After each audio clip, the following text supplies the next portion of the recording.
Naka-wide, ano? Live na to.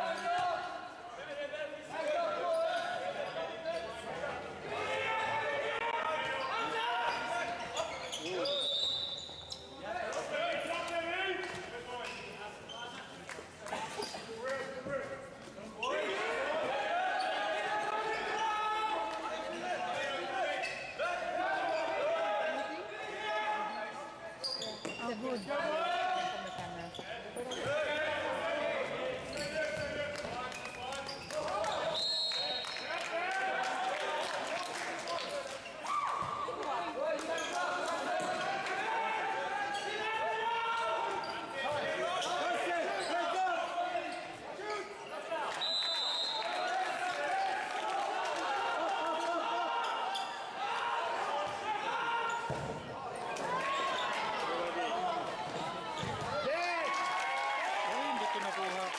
Don't talk to me.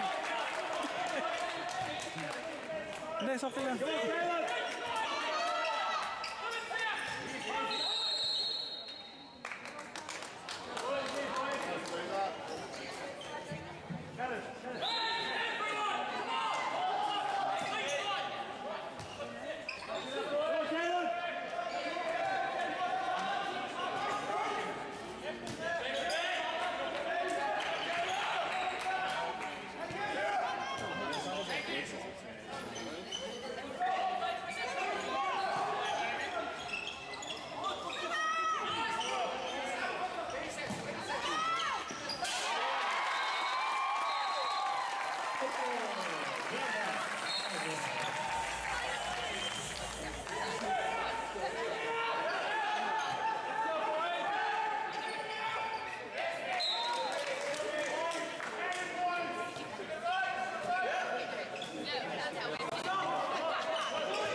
Pwede palang ganun.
Hello?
James Palmer.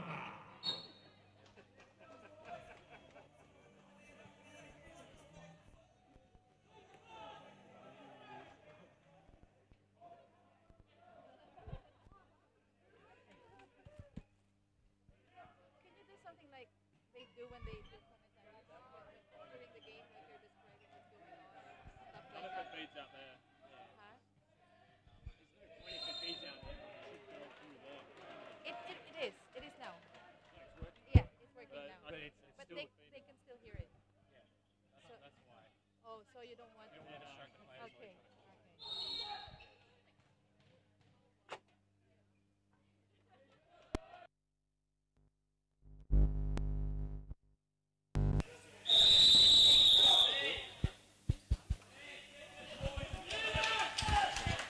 Hello?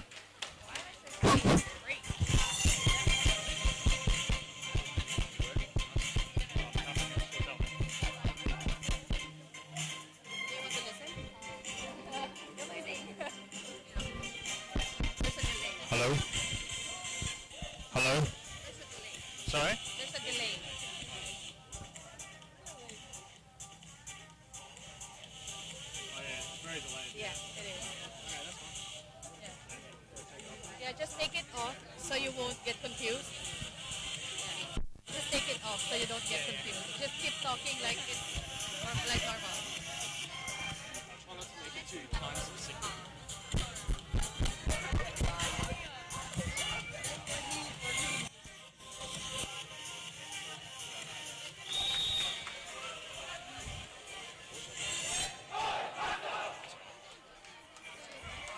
We apologise for the technical difficulties we've been having. We're your commentators for the evening. I'm Chris Petrie, and alongside me is James Ridley. We join the action. 12 minutes left in the first half. Australia are leading 7-3. Yeah, 3-2-1 defence by Australia is killing New Zealand at the moment. Australia restarts the play. Referee calls time off. He has a problem with something.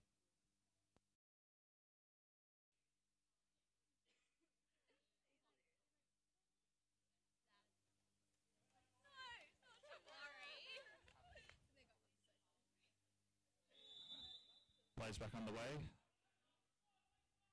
Matic back to Gohan. Australia building an attack here. Passing amongst their backs. Shot from Crunch. Australia now lead 8-3, 11 to go. New Zealand have a fast attack. It's in the pivot. Oh, nice little flick behind by Patrick Watman.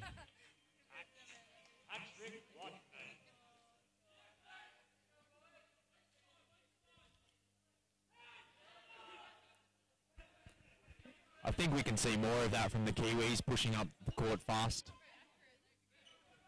This is definitely an Australian team with a good attack, but not Oh, good block there by Watman. so much a good defence. New Zealand on a fast break now. Oh, the pass. Maybe a bit too close to the line as Australia pick it up now. Calvin on to Sullivan. Sullivan back in. Oh, gets tapped back by New Zealand. Sullivan with the shot. He scores.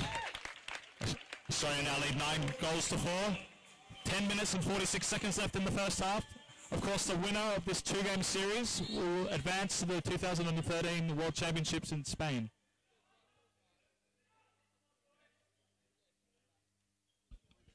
We see Ben Wallace coming on the court now for the Kiwis at right back. The Kiwis just need to settle down here, play patiently, play structured.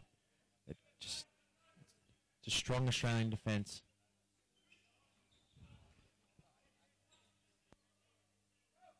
The execution wasn't perfect, but the shot was away there by Mackay. The Australian goalkeeper Latinovic will restart the play.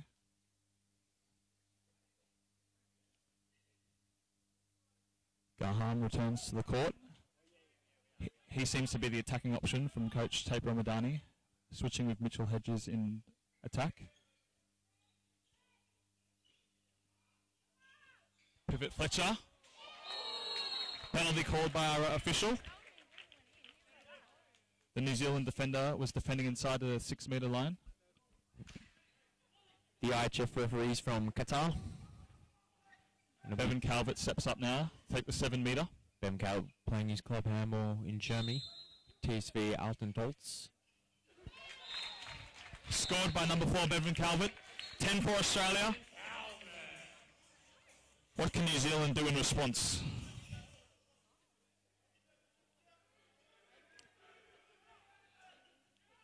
Wallace earns himself a foul.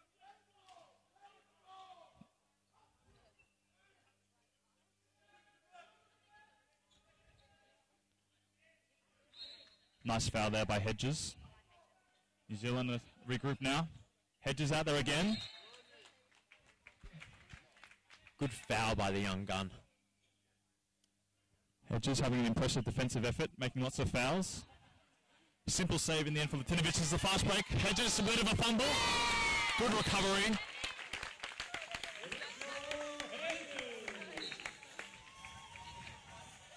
Palmer now for New Zealand, steps left. Charge called by the officials. Palmer not too happy. The right call in the end. Calvert looks to set something up. Passes it on to Matic.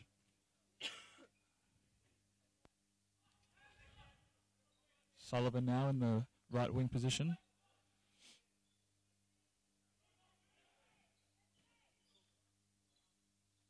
Australia looking, passing from wing to wing. As Crunch attacks in. Matic. Ooh. The shot is over the bar by Caleb Gahan. Oh, bad pass there by Wallace as Hedges comes in. Takes the foul. This gives Australia a chance to regroup. The quick restart. Matic steps on the line. I don't think he quite knew where he was on the court there. These things happen though. New Zealand have to slow things down. Wallace attacks in, takes a shot.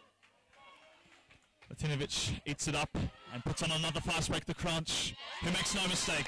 Australia now lead 12 goals to 4. 7 minutes left in the first half.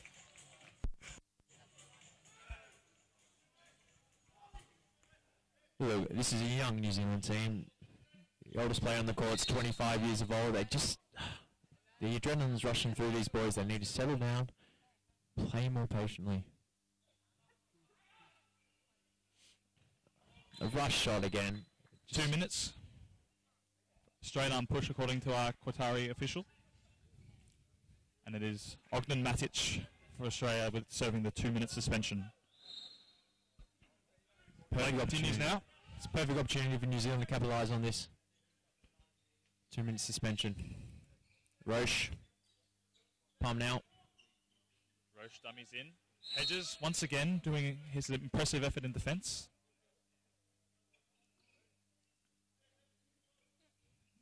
New Zealand have to find some sort of variety in their attack. They seem to be playing some good solid moves, but it keeps getting consistently shut down by the Australians. And I just think they just have to let the ball go.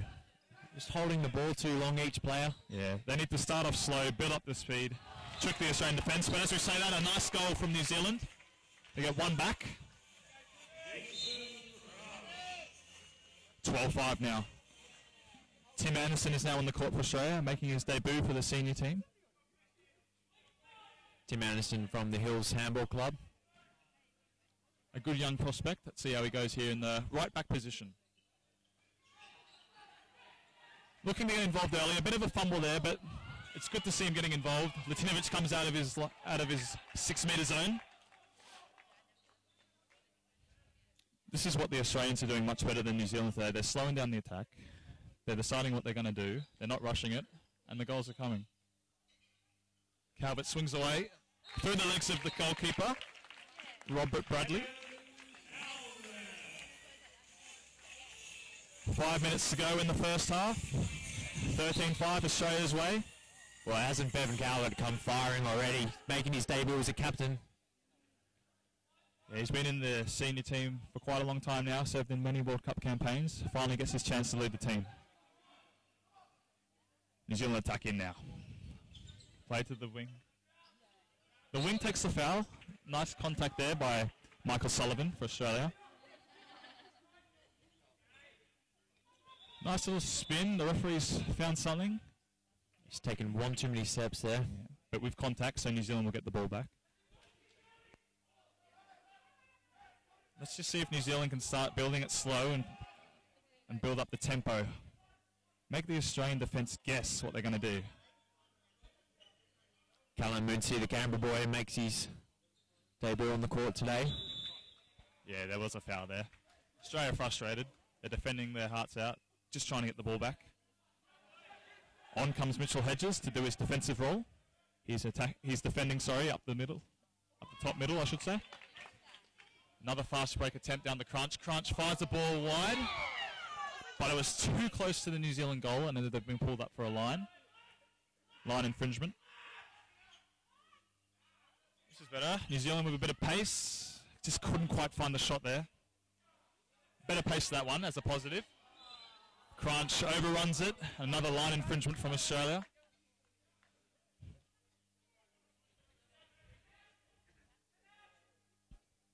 It's one thing the New Zealand team have to stop. They have to cut down the fast breaks from Australia. They've got quick players like Crunch and Kelly on the right and left. They need to make sure they have structured attacks, put their shots away. Olga Lucinovic and Pascal Winkler, of course, good goalies, but just... Roche gets fouled there by Mountson, number 6. They just need to make sure they're putting away good shots.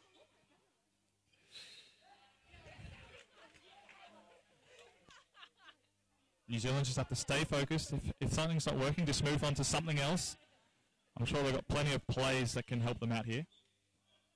Another poor turnover from New Zealand. They look a little lost. They've only fired 5 goals in the opening 28 minutes. I'm sure that's what's frustrating them a bit, forcing them to rush their attack at times. But they're still in this game if they can find some structure. Well, to be honest, their defence hasn't been too bad. They've only let in 13 goals. That's exactly right. That is what has kept them in this game. They just need to fix their attack as Calvert finds the wing. Hedges. Nicely placed shot in the bottom right corner. New Zealand, the fast start. I think they just should slow it down here. Let's see. Anderson, eager to make his first foul. Ooh, Sullivan stepped. What a step by Matt Thompson there. Matthew Thompson, yes. 14-6.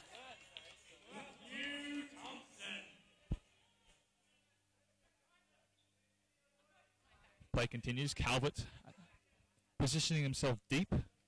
Yeah, going back to that shot, I think we can see more of that from Matt Thompson attacking the wing defender there. Yeah, most definitely. I mean, they might do that now that he's seen a bit of a gap there. Big shot. Oh, nice lob there. Caleb Gahan, nice lob. Australia extend their lead. It is now 15-6. A minute and a half to go in the first half. Once again, Hedges making the foul. Jason Roach hasn't had too much time and room to move tonight. Stephen McCall, nice pivot pass. Ooh, Watman will be disappointed he didn't score that one. But play goes on. He could have put that one away there, Watman. Anderson. Yes, definitely a yellow card.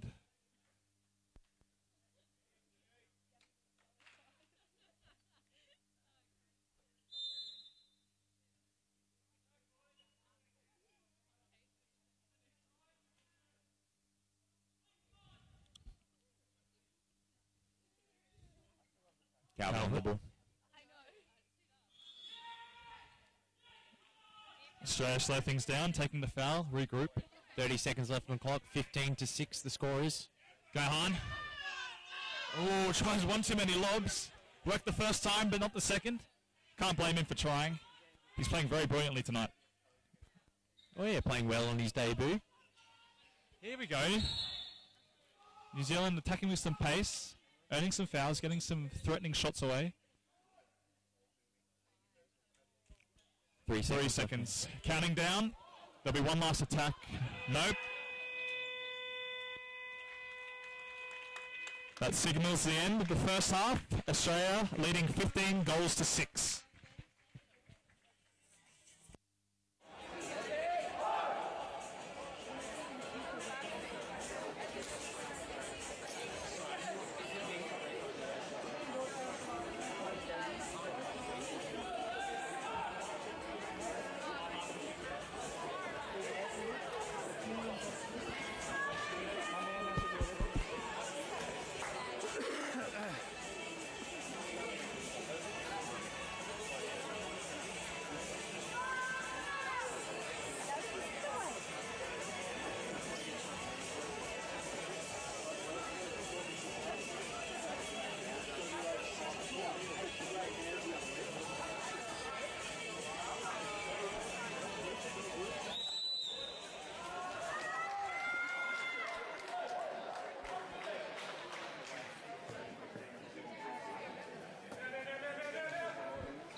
Just got a shout out for George Canu from Queensland.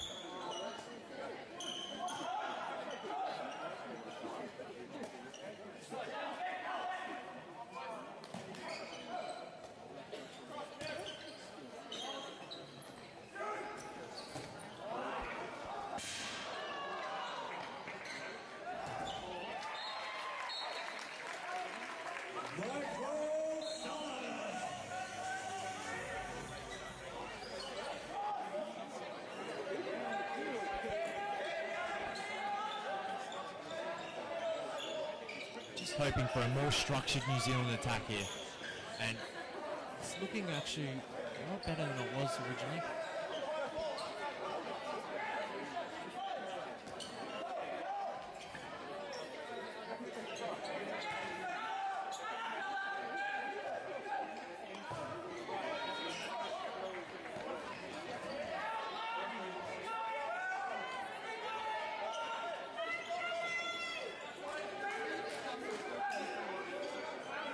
Cochran.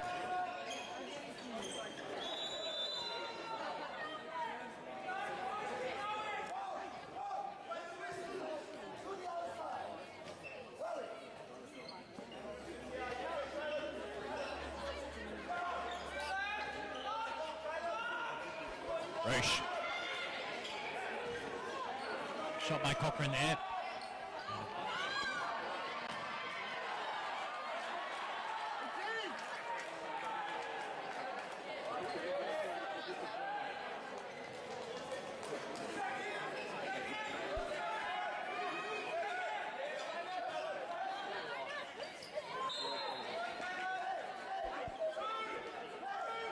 They're just marking out James Cochran in the centre back here. Interesting move by Tate Ramadani, and Cochran's he's just too quick there for Augie Matic.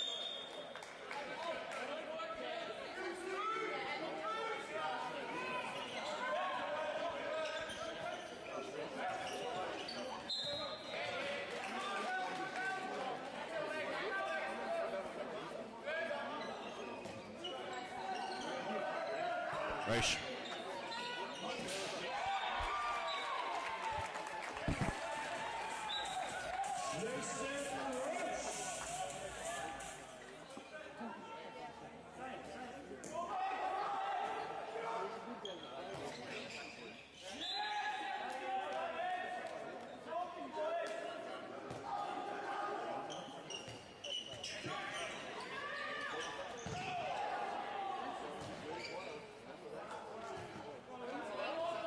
We have a corner here for Australia.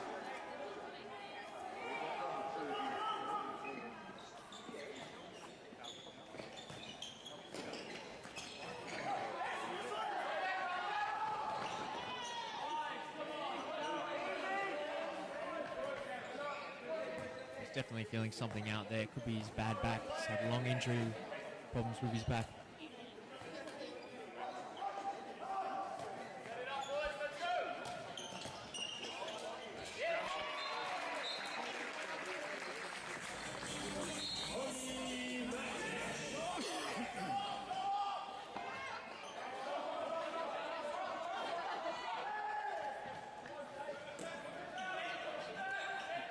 Once again, New Zealand rushing there. They just...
Mitchell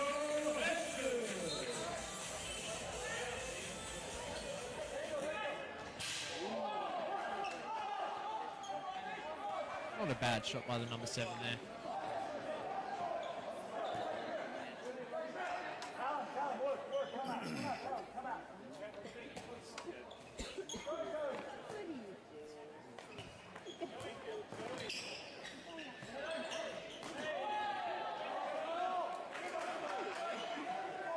Just very lucky to retain possession. Marking out Matic here. Muncie will come out to help out here. This is much better. Miscommunication though. This is much better by New Zealand here. They're doing something different, and the Australian team is not liking it one bit. Playing a 4-2 defence here. Albert didn't handle the ball.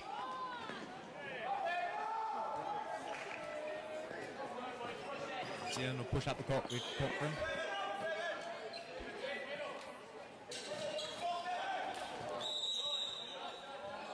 Charge called by the official against Nansen, I believe. I'm liking this 4-2 defence here. It's something. Gahan attacks in the middle, finds Matic. Matic steps right, finds his... nearly found the winger, he just couldn't handle the ball there. Score 19-7, Australia's way. 23 minutes left on the clock. Cochran, Nansen attacks in, finds the right back. Rocha's shot, straight at the keeper though. Easy save. Easy save for Ogi Litinovic there.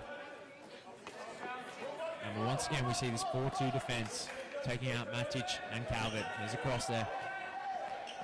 Hedges misses the shot, but it was a nice positional save from Robert Bradley. Got himself in the right position.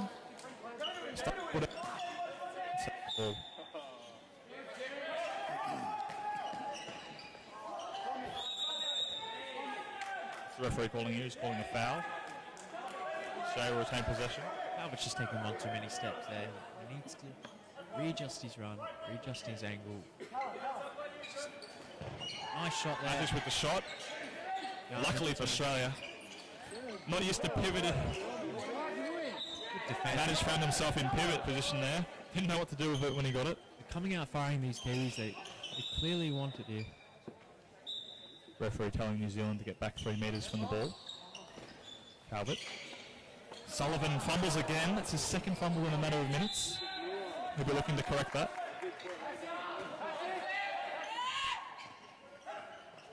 Nice shot from Calvert. Australia 20, New Zealand 7. New Zealand restart quickly I should say. The number 4 is on the left wing, Jun Burden.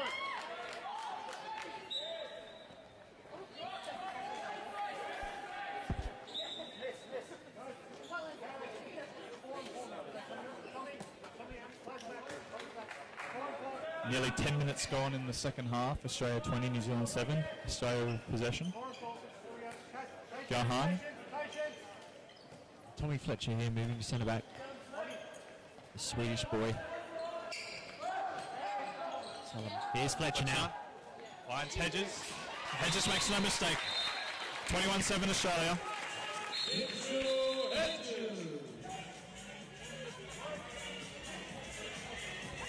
Slow restart from New Zealand. They fumbled it on the halfway line.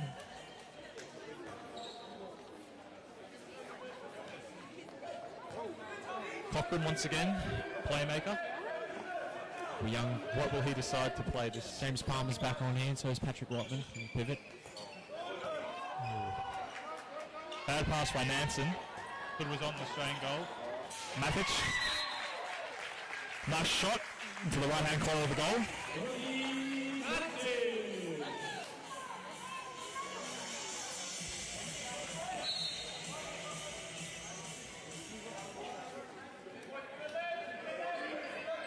Nansen and Cochran.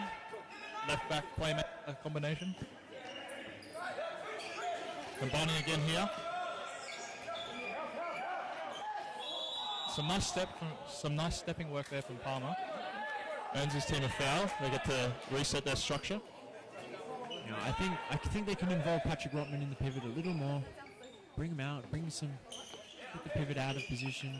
Send in a second pivot. It's a 3-2-1 defense. It needs to be cut down. Can't need to play structure. They can't just keep going one-on-one here. Cochran. Not much of a gap there. The game slowed down a little bit as New Zealand looked to find some spark in attack. Manson bounces, attacks in, finds Cochran. Oh, nice. Palmer with the goal for New Zealand. 22-8.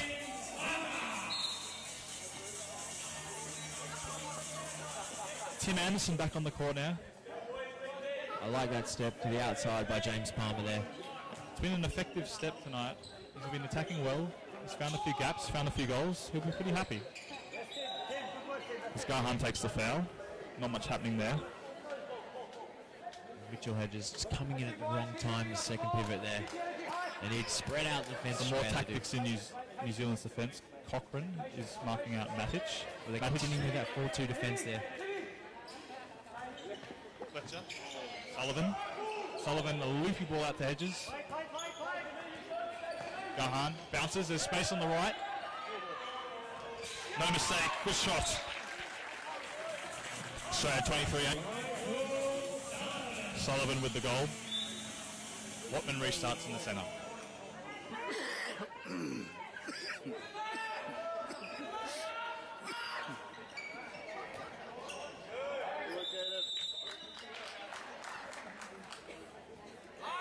New Zealand in possession. Palmer takes a shot. Just another rushed opportunity there by Palmer. He needs to calm his head, play the ball around, play some structured handball.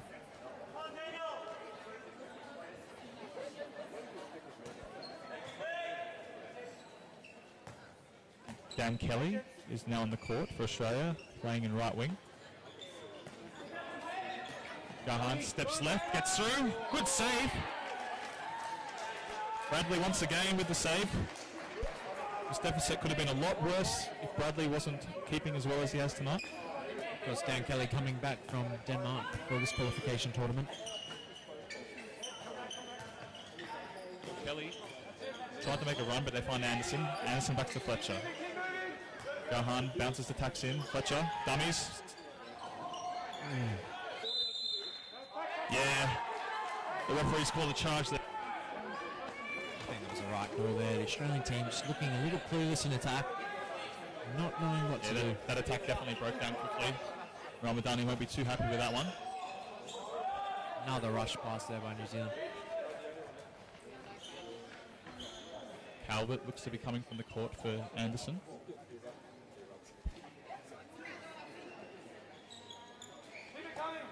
Anderson seeking his first goal for Australia if he can find the gap, find an opportunity. As Kelly takes the foul. Gahan on the left back, passes to Hedges. Gahan back again, Fletcher attacks in, looking for something. Half a gap opening up there, but no goal resulting from it. New Zealand tightened their defence up quickly. Hasn't he been a star over the couple of years? Tommy Fletcher, the young boy. Sorry. This play continues. No penalty. Just going back to Tommy Fletcher, he started playing for Australia in the Croatia World Cup in 2009, and hasn't he become a star so quickly for this team? He was definitely one of the most popular figures over there for representing Australia. Very popular with the overseas fans. Mitchell Hedges take the penalty, playing his club handball in Sydney for Harborside. Good save there. Once again, the New Zealand keeper. Very happy with that one. He's come out with a good second half, this boy. Palmer fades right, gets a foul. He's holding his groin here. He's limping away back into the attack. Keep you updated on that injury for James Palmer. He's looking at his bench. He's not too comfortable. Yeah, he's definitely wounded. He still steps anyway. Yeah, he's in no good shape here. Limping off.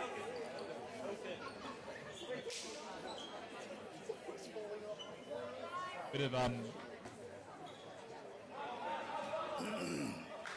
it seems Palmer has succumbed to that groin injury. Replacing him is the number 10, Jason Roche. more on that injury for Palmer. He's just seeing the physiotherapist. Just to score 14 minutes left in the game. Australia 23, New Zealand on the ball. Ben Wallace will take his position on the right wing now. 2 minutes suspension. Dan Kelly it was. A straight arm push according to the referee.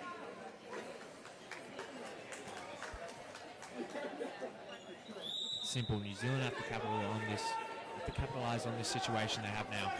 This is where pace, structure, wing to wing, you'll find the gaps. Again, they're looking for the pivots instead of the wings there, and they've been caught travelling. I don't think that was the right decision by Ben Wallace to come into a second pivot. He's already a man up. Stay wide. Spread the defence out. Fletcher moves out from pivot now that Calvert's being marked by Watman out near the halfway line. This is good. I like this now. Tommy Fletcher. Just making the Australian players think here in attack. And the referee has called a charge for ducking. Of course, in handball, you can't duck your way through the defence. Unlucky with the pass there. Gaps are opening all the way.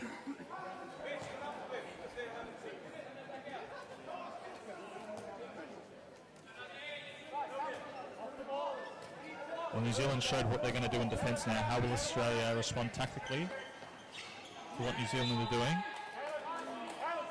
They're just taking fouls at the moment. That's not the worst option. At least they're not rushing some shots. They're just waiting for some gaps to appear, waiting to see what the right plays are. Referees will be thinking passive soon. Calvert. Oh, Fletcher wide open. And scores. That's what I mean. That's where patient attack pays off. They played it slow, waited for the gap, found it, and capitalised. Look, to be honest, I think Australia was very lucky there. Every time they get the ball, they just seem to bounce it. There's Calvert on the ball. And a travel ball. He knew that too. Travelling there. New Zealand pushed with Wallace. Bad pass around the ankles of the number 2, Ben Wallace. Another New Zealand turnover.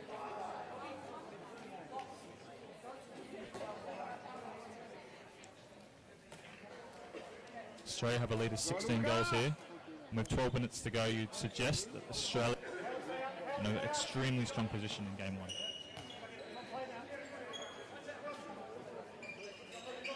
Early dummies and then gives Fletcher a ball. Matic is wide open in pivot. Here he is now again. He was on the line, didn't position himself. Matic isn't a natural pivot player. He usually plays in the backs, just finding himself out there. Finding himself caught out there.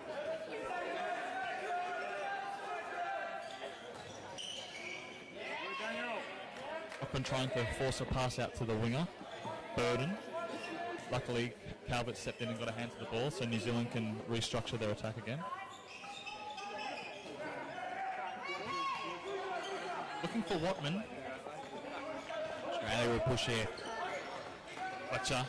Gahan bounces, steps left. Good defence. Got his body behind, made the foul. Number 2, Ben Wallace. Crunch playing left wing. Restarts the play. Timeout. Australia have called their timeout for the second half. 11 minutes left in the game. 24-8 leaders at this stage. The 2 coaches will be delivering their messages to their players. The New Zealand team are doing all right. I think they can do a little better. The last time these 2 teams played was back in Wellington 2 years ago. The score, of course, was 30-16 and 30-17. The current score is 24-8, so there's still time on the clock, 11 minutes. They have their chance to do better than they have done last time. 2 referees from Qatar looking eager to get this game to continue as they head back out to the sender.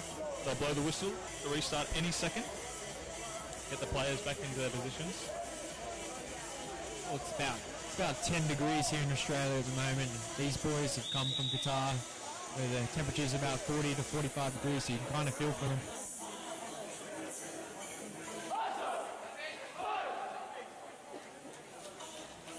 Of course, we're hoping the referees who have flown in from Qatar are having fun. enjoying their time in Australia.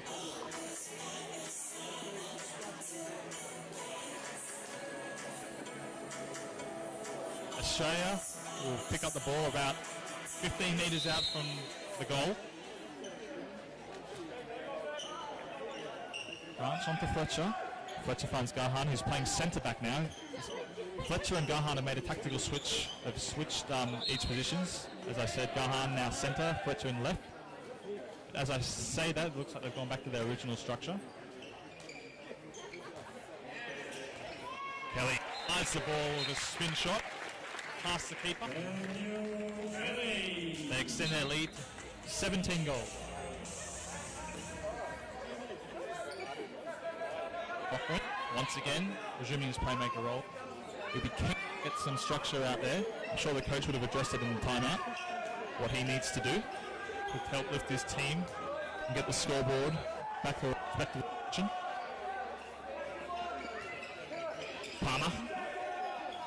Shot sprays well wide of the right-hand side of the goal.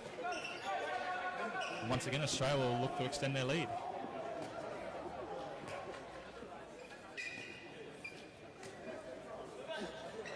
Anderson back on the court.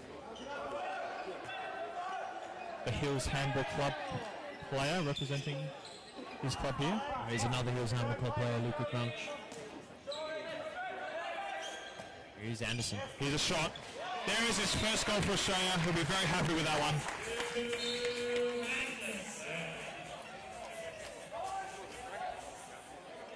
Australia now lead 26-8.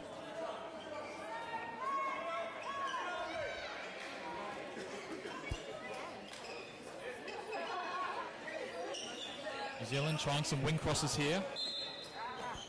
That attack is actually looking very promising for the Kiwis. Yeah, something different. Jeremy Clark on the left wing has obviously been told to try some moves with the number 13, James Palmer, who has switched from right to left back.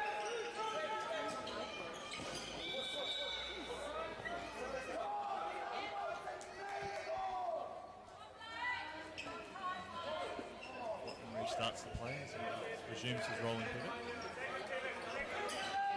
Second pivot coming in now.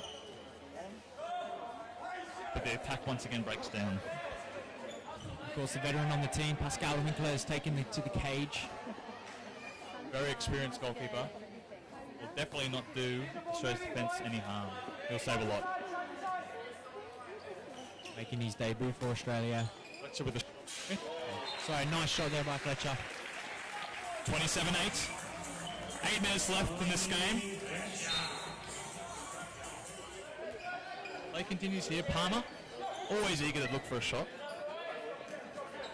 Forever threatening. On the ball now again.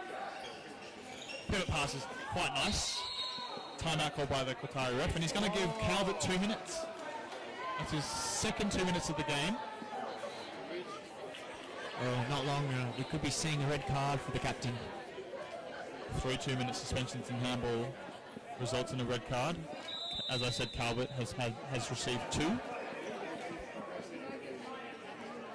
Can New Zealand make the most of their extra man this time? Unfortunately, they've turned it over again.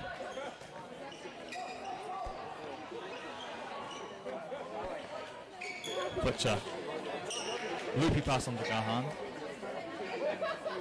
Back to Kelly. On to Fletcher. Matic now bounces in, attacks. Travel again. He's been caught a few times travelling.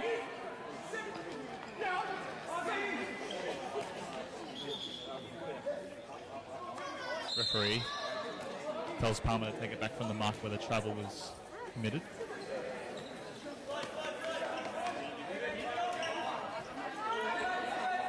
Tom McKay playing right back. A familiar step there by James Palmer. To the outside. He loves to his credit, he's been just stepping and stepping and stepping and stepping. Hasn't given up. It's worked for him a few times. He's definitely giving Fletcher, Kelly and Matic some problems on that right-hand side Australian defence.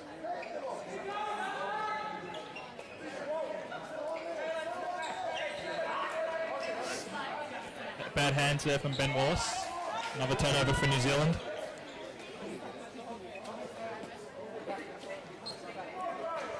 Tommy Fletcher once again in the centre-back position. And Callum Mincy will take the pivot position here, the Canberra boy. It's Callum Muncey's preferred position, and straight away, oh, he hits the post. He'll be very unhappy with that one. Play goes on, New Zealand. Important foul there by Fletcher to slow things down. Referee just making sure that all the New Zealand players were outside the 9, or at least on the 9 there, before the play restarted. Wing shot. Winkler beaten on the near post. And it is a nice goal to New Zealand. Wallace makes up for his handling error before.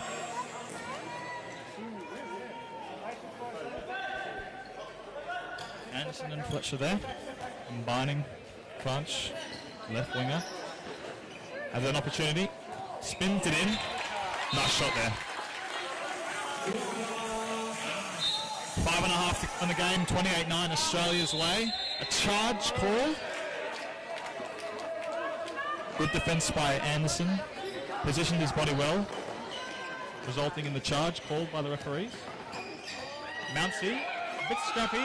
Turnover. The pass is around his ankles. Sloppy turnovers from both teams here. As Winkler will restart the play. Gahan and Fletcher will slow things down. As Anderson gets another touch. It's just getting a little messy here. It's not pretty. Not pretty handball. Down. Oh, pivot was wide open.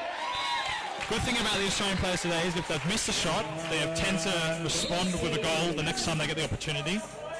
Positive signs there for themselves and their coach.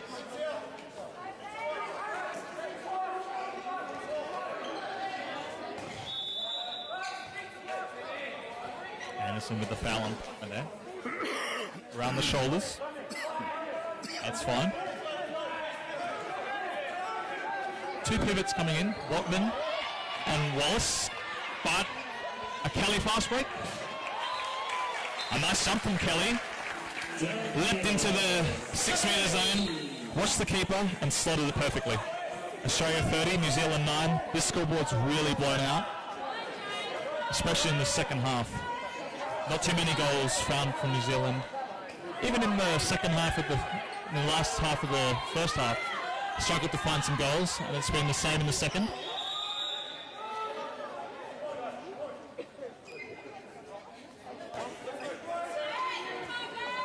Current score 30-9. 3 minutes and 30 seconds left on this clock. New Zealand are going to want to finish quite well, and that, again, they're looking a lot more better.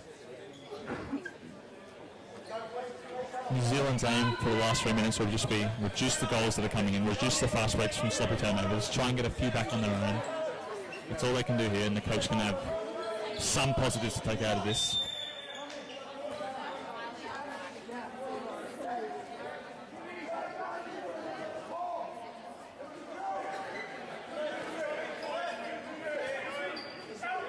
Cochran on to Palmer. Palmer once again shoots. Winkler was expecting it and saves accordingly as Kelly, I was about to say scores another fast break, but he had his foot planted on the 6 metre line.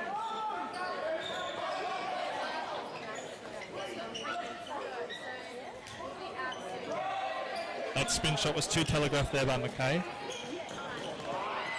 And a sloppy pass from the Australians gives New Zealand another chance.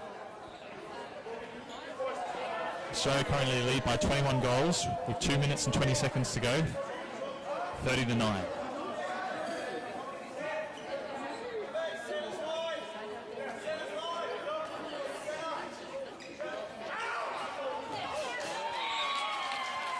Australian defence didn't move up on Palmer.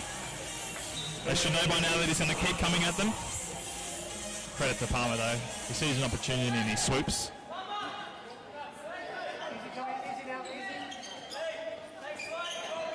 Anderson couldn't quite find his second international goal.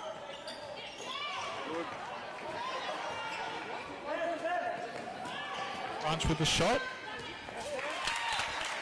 And the goal. Australia 31-10.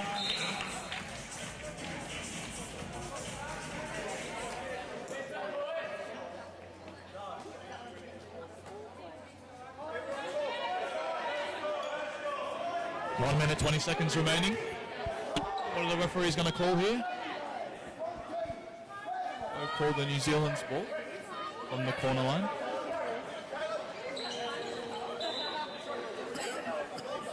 McKay takes a foul there. Cochrane attacks in. Watman comes out of pivot. Bounces, passes. Palmer couldn't quite handle the bounce pass there. 50 seconds left on the clock, 31-10.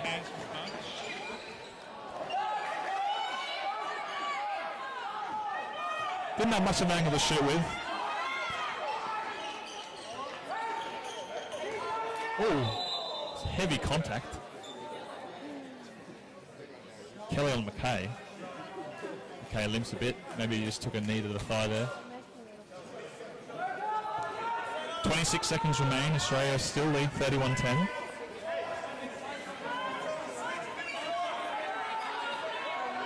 The clock's 16 seconds, 14 seconds. The table officials having some trouble with the clock there. We'll get that fixed and we'll tell you exactly how much time is left soon. I think they're keeping the clock frozen on 14 seconds until the time reaches up with what they have on the scoreboard.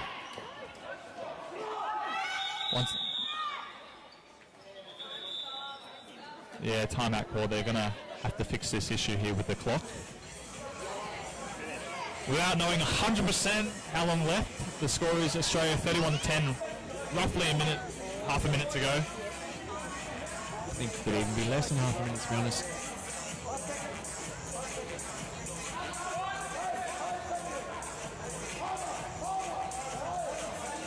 $21 goals.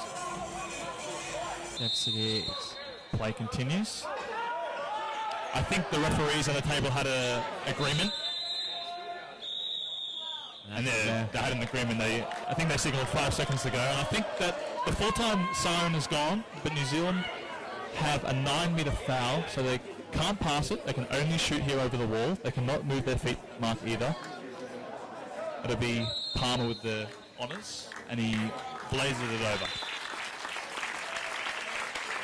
So that's full-time here from Jura Sports Leisure Centre. Australia have won the first match 31-10. And so far you think that they've had more than 1 foot into the 2013 World Championships unless New Zealand can bring out the performance of a lifetime in Game 2 tomorrow afternoon. I think New Zealand really need to go back to the drawing board, work out what went wrong today, improve that score for tomorrow. It's going to be hard for them, obviously, to qualify. Yeah, the deficit's a bit too much for them to come back in Game 2. But what they can do is they can come out with a better structure, tighten the defence in Game 2, have a competitive game, and build on the next World Cup qualifiers, and even try and have some clashes to come. Well, look, this is a young team. There's no doubt about the oldest player's 25. They've got it, 4 years all in them.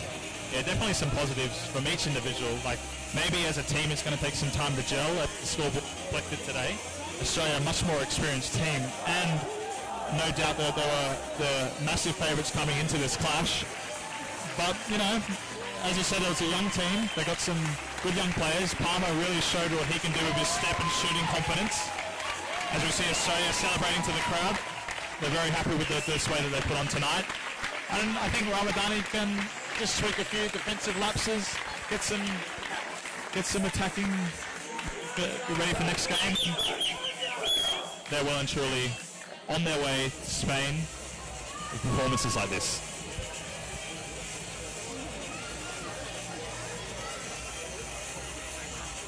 I think there's still some improvement from the Australian team. They can improve their structure. I mean, the Kiwis, when they played a 4-2 defence, really affected their attack, for example.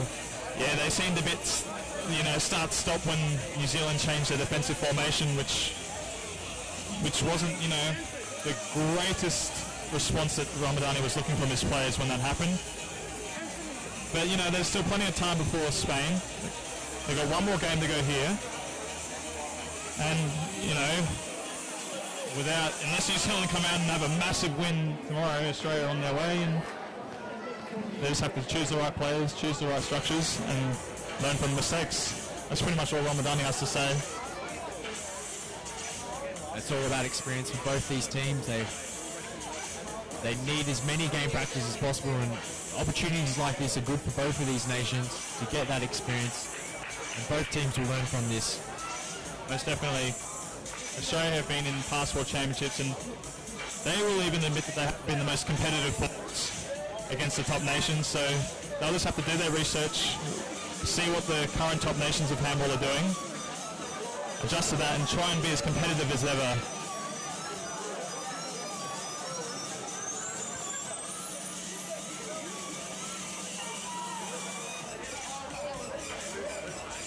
Both teams are heading back to their dressing rooms.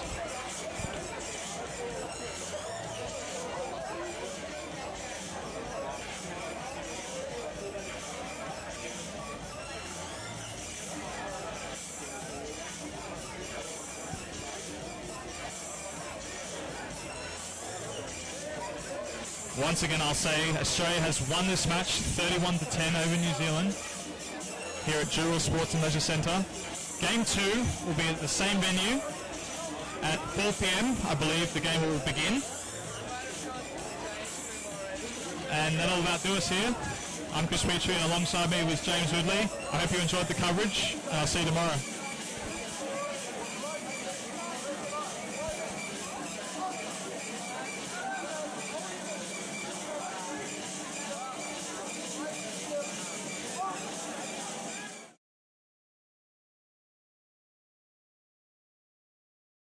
In the next couple of months.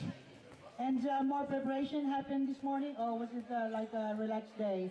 It was very, very relaxed. We wanted to save our energy for tonight's game. A lot of tactic, just talking, and yeah, a bit of fun this morning. Thanks, David, and all the best. And of course, I'm going to put him on the spot while he's here with us. I also want to acknowledge Mr. Sasha Dimitrich, the father of Australian handball. Sasha.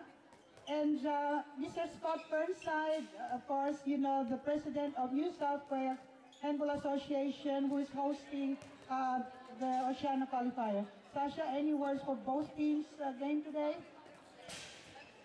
Yes, number one, I would like to thank you, New Zealand, for coming. I know that they are improving. I'm sorry that Stoltenberg not being able to come here. However, it's a very good team. Some of their players are excellent. I welcome them, but don't think that it's so easy. Don't look at the score. It wasn't so easy for Australia because New Zealand played really hard and put their heart into it. I welcome them, but I wish Australian team the best. The next World Championship, which is next year. In January, in Spain. In Spain. Yeah. Thank you so much. Thank you, Sasha, very much. And congratulations, Scott, for putting on the qualifier in short notice. There was a slight change of venue or location for hosting the 2012 qualifier for Oceania region, and New South Wales Handball Australia stepped in and put on the arrangements for us. Yeah, there's been a lot of work put into this qualifying championship and the Oceania Men's Handball Championship. A lot of work put in a very short period of time, and I'd like to thank the committee for what they've done to put this event together. It hasn't been easy. If last night was any indication, it's going to be a success. The most pleasing aspect of last night was the fact that we would have had 600 or 700 people in the crowd watching, plus the webcast that was viewed around the world. I got reports of people watching it in Sweden and in Germany. Absolute positive for handball in this country. That is correct. Very much thanks to Lily Phillips of Ancalatas and Mitchell Bedeles for our webcasting. And very briefly, we also want to thank the Mayor of the Hillshire Council for joining us. We'll be waiting around for the presentation after this. Thank you very much, Mayor Burnett. Thank you, Violi, and let me say it's a great pleasure to be here today. It's very exciting, and to welcome everybody to Dural. What an outstanding venue we have here with the Dural Baptist Sports Centre. It's absolutely wonderful, and I am looking forward to getting back up into the stands away from what I see is very dangerous down here. The guys are moving very quickly. Thank you very much. Thank you. And sit back and enjoy a very good match between Australia and New Zealand. Ladies and gentlemen, introducing the two teams for this afternoon's match. Coming out on the left-hand side of the court is the team from New Zealand. And on the right-hand side will be the team representing Australia.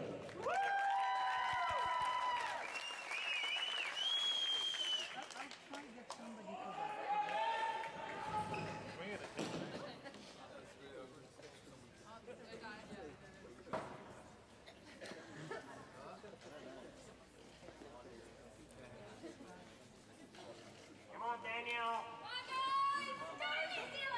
Go, Luca. Come on, Daniel. You look handsome, Luca, with your blue tape. Caleb, you can be anything.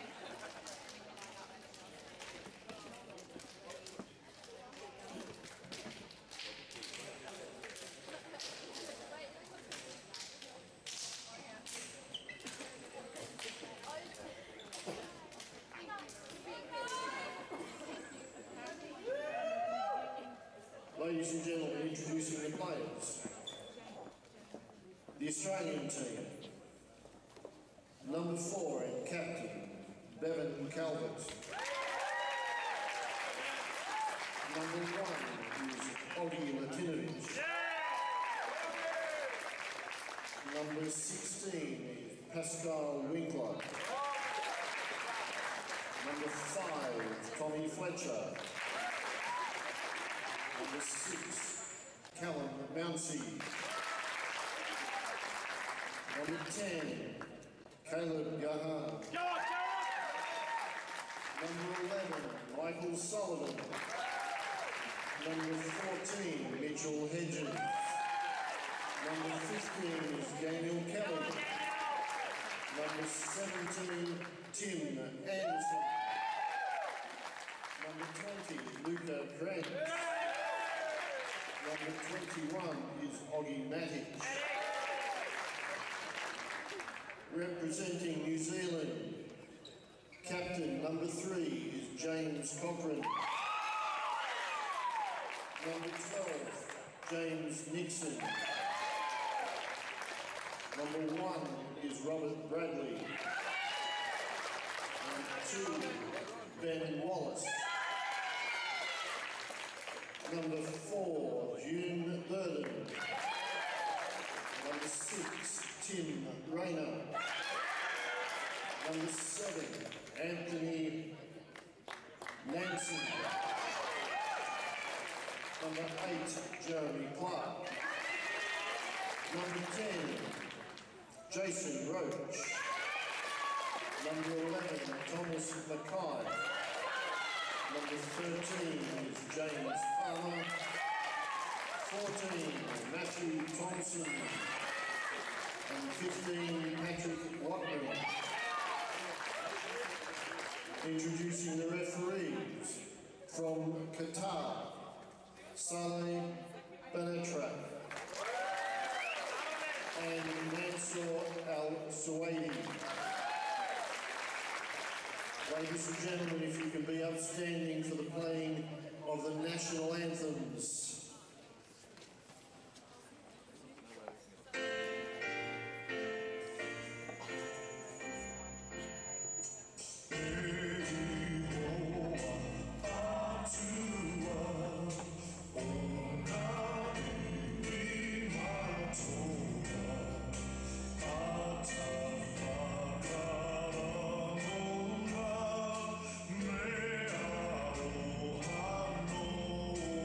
Oh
Referees had a nice solid game last night. They'll be looking to do more of the same.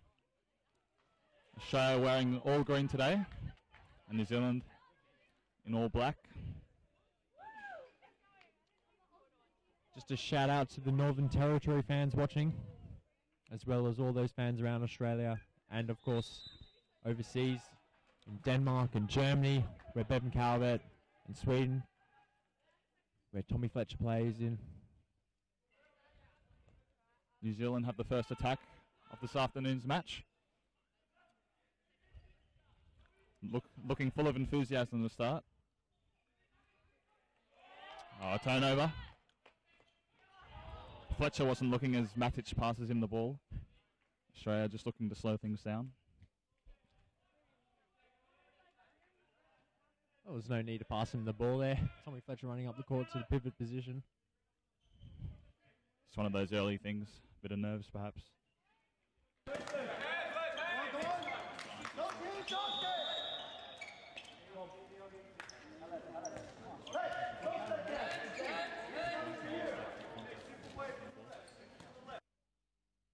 New Zealand, they need a strong defence here. They're opening up with a 3-2-1 defence. Let's see what Australia can do here. Matic, good hands around the ankles. Cowell attacks in.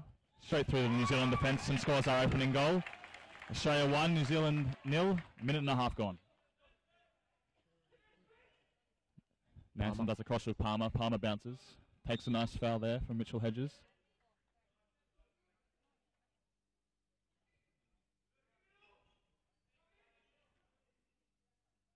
Nansen. Ball behind Cochrane. He regathers it though. Back to Nansen. Couldn't quite get his pass to Cochrane right again. Referee blows a foul. Luckily for New Zealand, the play was breaking down there.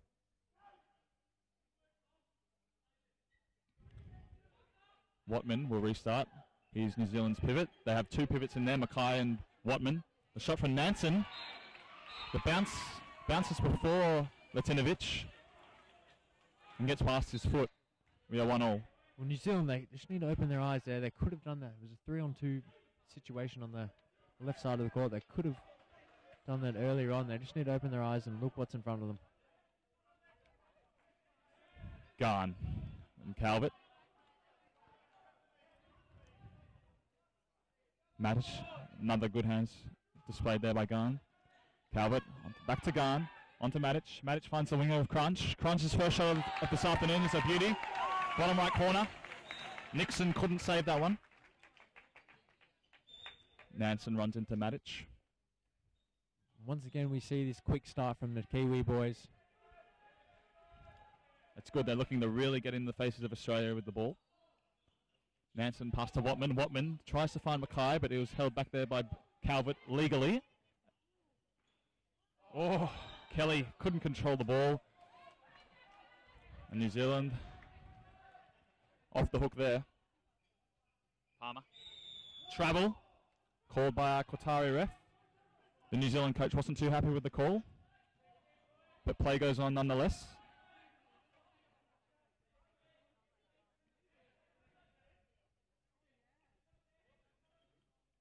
We only saw a short glimpse of Garn playing centre-back in last night's game. Looks like Ramadani is comfortable with him starting there.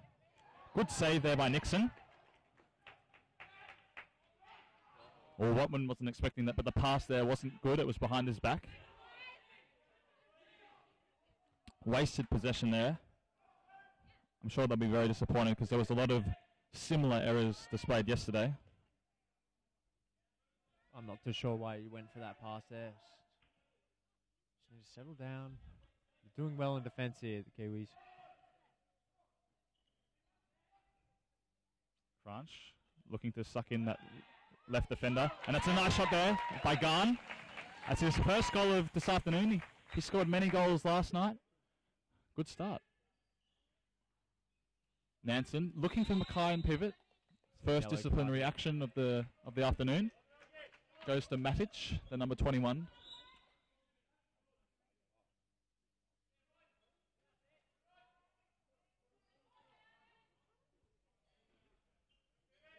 New New Zealand looking to set something up. They've brought in the second pivot.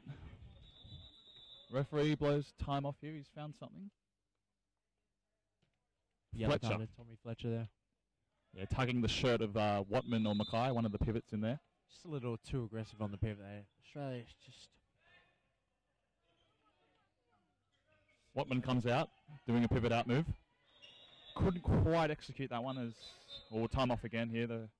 There seems to be an injury. Matic clutching his head. Might have just taken a little knock to the face from one of the pivots. Look, they're doing... The Kiwis are doing exactly what I wanted them to do. They're using the second pivots. They're using the pivot out. And, you know, the attack's looking a lot more structured, a lot more better than they did last night.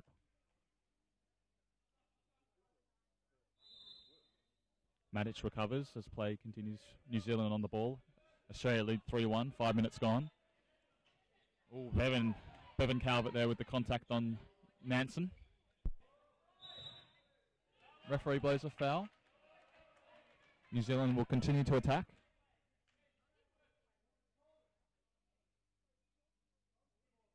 Watman once again restarts the play. Palmer, Cochrane, Nansen. Nansen steps left. Hedges couldn't handle him as he broke through and earns the foul.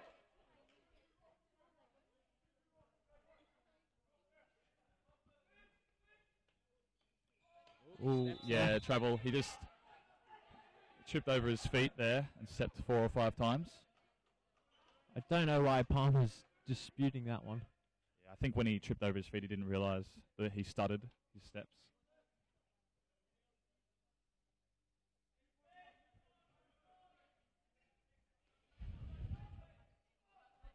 Watman looking to put pressure on Garn. And the other backs trying to put some indecisiveness into their passing. Matic gets fouled by Mackay, the number 11. Crunch attacks right. Australia continue to attack right. And Kelly makes up for his earlier fumble with a nice goal placed past the goalkeeper Nixon. Australia now lead 4-1.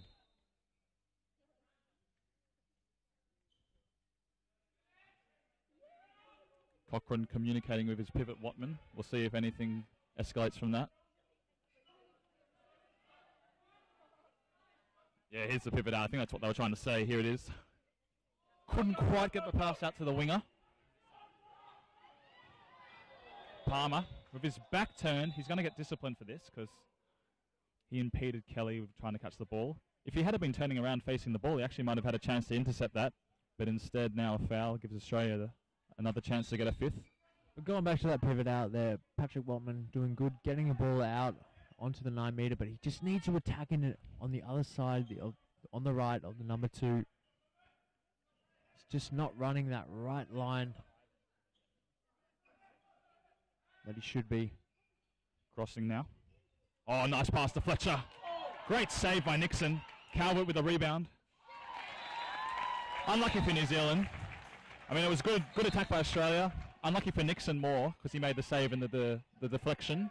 Found Calvert. Cochrane finds the winger.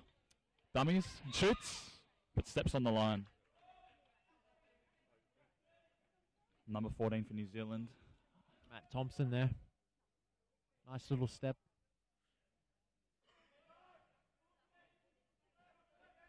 Yeah, it was a nice step by Thompson. As Calvert bounces, attacks in. Australia trying to set something up now. Matic.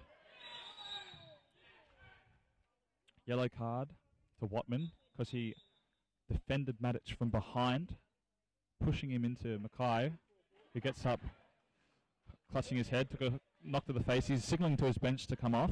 He's not too comfortable.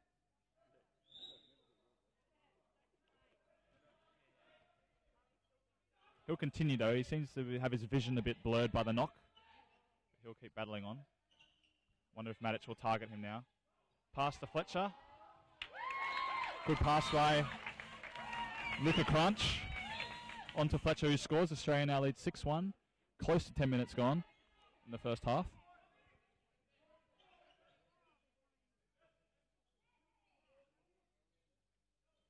Cochrane attacks to the right. A A bounce pass which didn't find the wing. I think we'll see a timeout very soon from the New Zealand bench here. Yeah. Started so well, but Started well, but as the game just keeps continuing, they can't quite get their passes executed properly. New Zealand coach holding the timeout card. I think next time New Zealand get possession, you'll find that it might get blown. Garns shoots. The New Zealand coach looking very uncomfortable.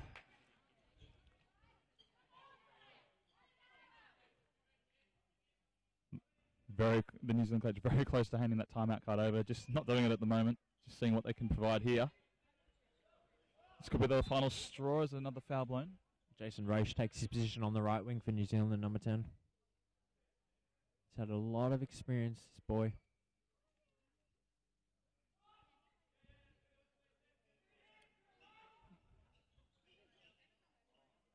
Watman wasn't expecting the pass from Cochrane.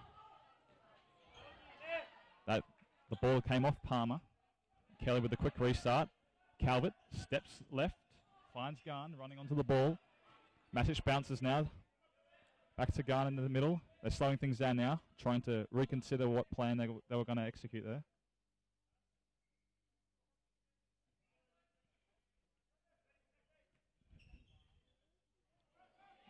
Crunch wrong-footed from that pass as Fletcher fouls to slow it down. Going back on the Australian team, they're looking a lot more better than they were last night, actually. They're actually passing the ball and running through their lines. They're not going one-on-one every time. Calvert was caught there holding the pivot back. Didn't give him a chance to retain possession. McKay's come off. I believe Roche, number 10, has replaced him.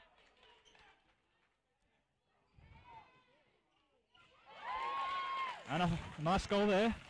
Dan Kelly getting his second of the match. And the New Zealand coach finally calls that timeout. He looks so eager to do a few attacks ago. Australia lead 8-1. 18 minutes left in the first half. Look, it's obvious it's going to be hard for the Kiwis to score against Olgi Letinovic. They need to make sure their shots are well placed. Otherwise, the Australian team's just going to run all around them and score those fast breaks. Just looking at the two teams, Australia looks much more comfortable at this timeout, as expected. Ramadani, the Australian coach, I'm sure, will just be telling the players what he wants them to continue doing and what they've been doing wrong in the first 12 minutes, what to fix up there. Of course, Tate Ramadani taking over the Australian position in 2010 after Morten Fjellstad left the team. He was the assistant coach in the 2009 World Championships in Croatia. And he was the head coach of the team in Sweden for the World Champs. This New Zealand team very young. What the New Zealand coach has to do is just try and get his young team into a mental state to believe that they can compete with this much more experienced Australian side. Meanwhile, play's about to restart. Watman on the halfway line. Gets us back. And positional changes. Palmer has moved to centre back. Nanton has moved to left back. Roche moves to right back. And I got some wing changes too.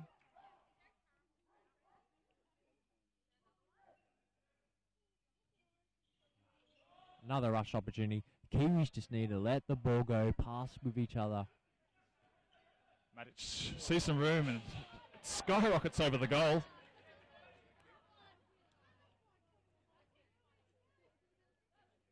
Even went over the netting behind the goal.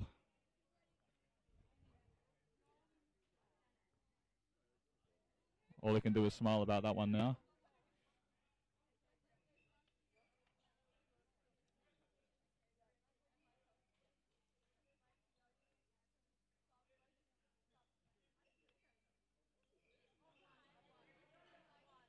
Good little move there. Yeah, the left winger, Thompson, moved in from his wing into a second pivot. Before they were doing their second pivot move from the other wing. So that tricked the Australians who weren't ready for it, and they get a goal for it. Right call, definitely there by the referee. Oh, here's New Zealand showing what they can do on the fast break. But a great save by the Australian keeper, Latinovic. Very experienced player. Played in multiple world championships. The referee has found the infringement from Crunch. Perhaps a double dribble. Yeah, it was a double dribble there.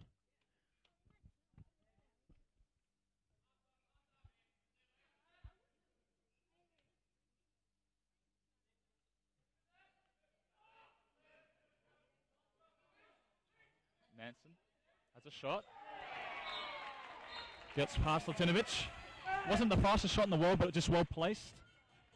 8-3 Australia lead. Well, the Kiwis are looking much better now. I guess that timeout did work for them. Since the timeout, they're actually winning 2-1. But still down by 5 on the scoreboard overall.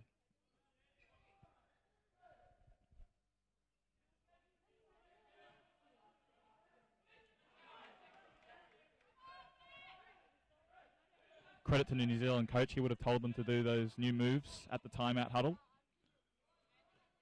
Garn attacks. Crunch. Hits the side netting. Palmer attacks. Will he find the right option? Fades. Watman was on the line there as he tried to pass it back to Thompson. Latinovic will restart the game.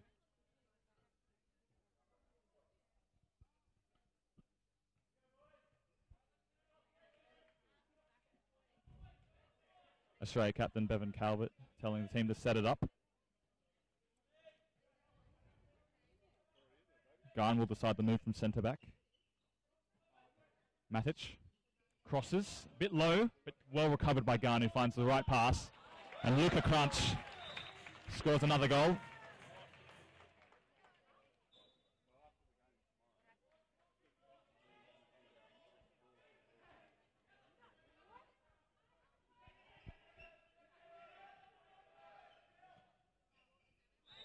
Hedges with a foul. Defended well last night for Australia. Continuing it here this afternoon with some nice contact there.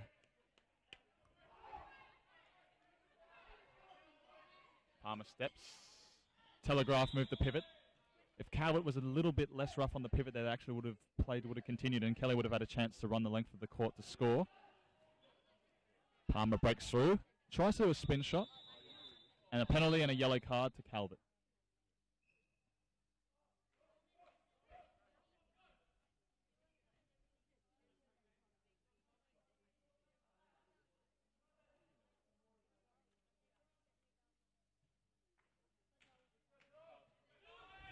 The number 11, I believe it's Mackay to take the penalty.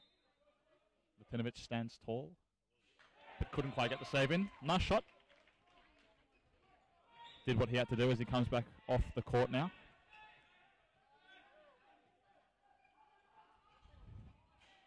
Simple stuff there for Australia. Passing to the pivot. He just offloads back to Matic, and there was a gap there in the centre of the court. Or the centre of the defence, I should say.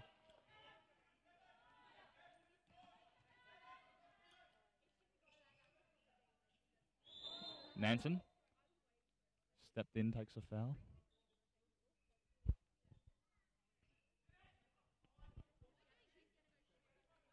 Roche on the ball now. Bounces, attacks left.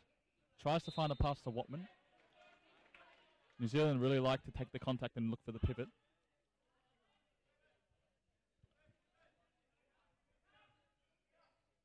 Spins. Nothing happening here for New Zealand. They're not making any gaps. They're not spreading the ball enough in this attack particularly. How can they expect the holes to open up when they're not spreading the defense? Passive play now. Passive shot. A shot from about 14 metres out, never going to trouble Latinovic. Bit of a nudge there I saw. Has the referee picked this up? Yes, the referee has picked it up and gives a yellow card. It wasn't too vicious, but a nudge nonetheless. Australia lead 11-4.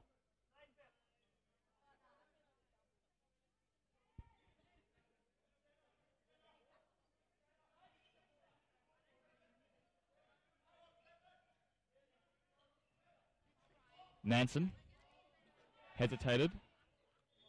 Palmer takes the foul. Calvert defends, and I believe that a timeout has been called by the table officials for something. The referee from Qatar coming over to sort this out.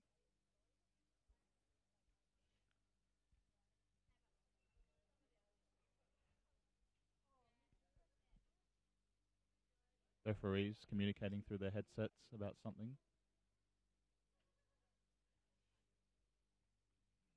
Gives a thumbs up. It seems everything's under control.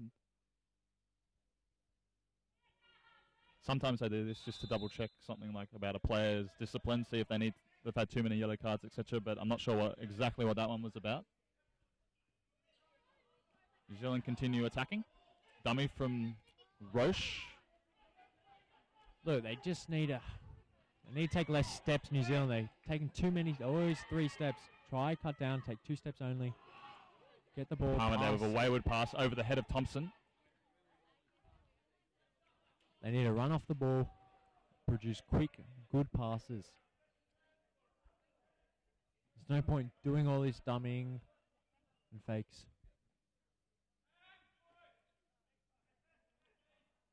Australia planning a move. Looks like it's a fade move. A nice drag there, Calvert. Calvert took a knock from Garn as he landed from the shot. Completely accidental, of course. Just a bit stunned. He'll be all right. Calvert captaining his country for the second game.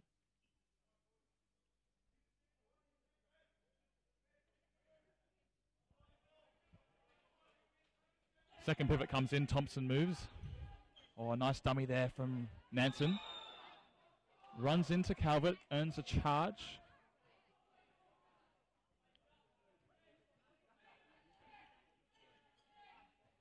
Matic.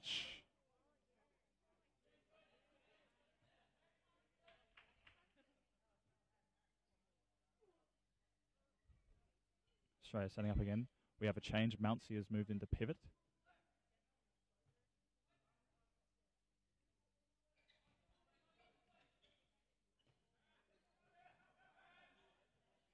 Calvert attacks back in. A touch from New Zealand. I think we'll see. Watman touched that one.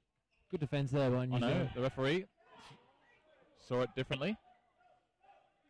I just have to trust the referees with that one. He had the best view of the contact. Nansen attacks right, bounces, moves left. Nothing happening there. Bevan Calvin's getting very lucky there. He's already on a yellow card. I'm sensing a 2 minutes will come very soon for the number 4.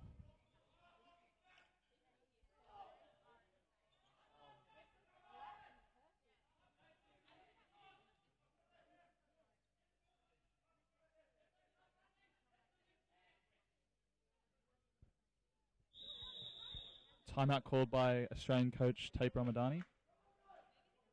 New Zealand won't be too unhappy with that second passage of play there after the timeout. Of course, there's lots of things to work on for both sides. Some more encouraging signs for New Zealand with the set plays execution being a bit better. Some more goals coming. Look, they're down at...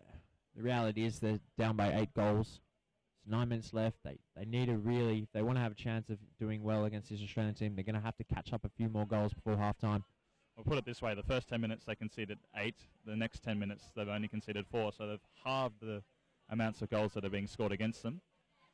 And I think they've even doubled, or not doubled, but pretty much on par with their attacking. Maybe even one more goal than what they did in the first 10 minutes.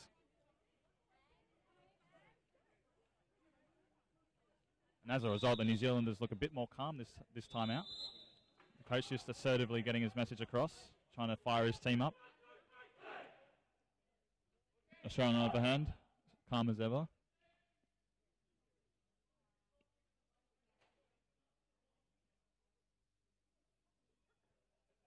Crunch, Mountsie and Kelly moving into their positions, right wing pivot and left wing.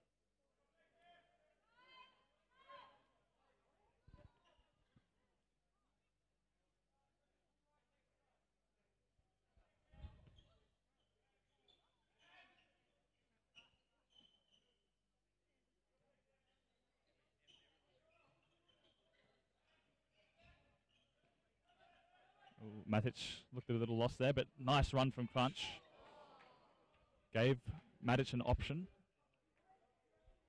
We see the number 2, Ben Wallace, for New Zealand on the court now at right back.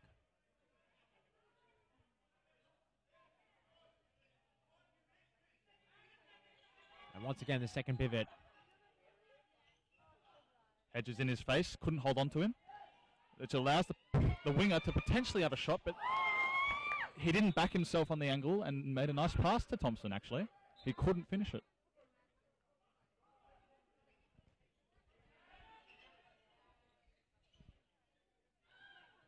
Mounsey had plenty of contact, but the referees, I feel, made the right decision letting play go on there. It wasn't a decent enough amount of contact for him not to make a decent play at the ball.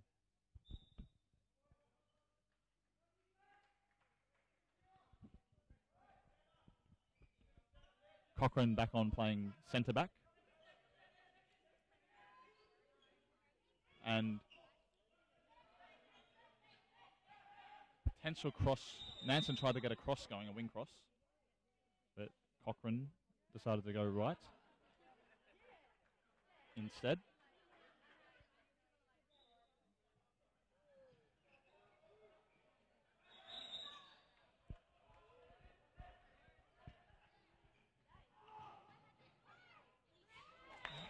Kelly makes no mistake with that shot.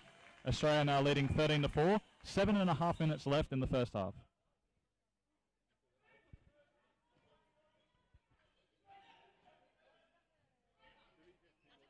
Kelly didn't wrap up the play there, nearly got punished for that. Luckily, no goals coming from New Zealand.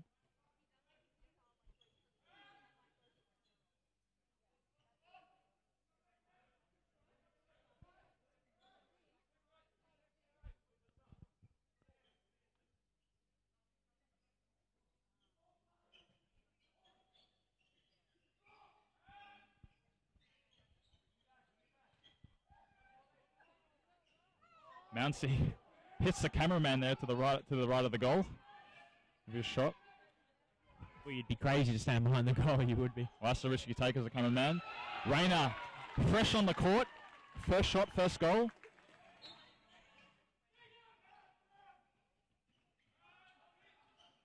Matic takes the contact. Good aggression from Nansen.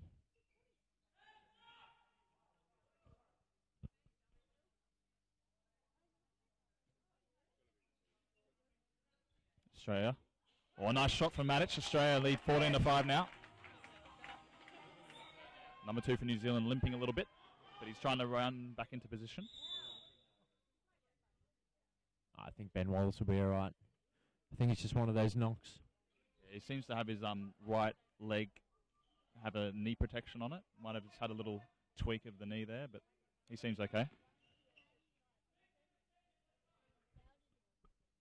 Australia will set up here.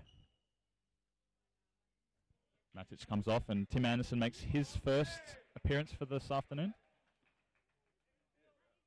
Moving into right back. Calvert moves into centre back. Garn to left back. Pivots and wingers remain the same. Oh, all the time in the world for the shots. Couldn't get it in. Nice save from Nixon. Continuing his solid form. I'll see a corner here for New Zealand.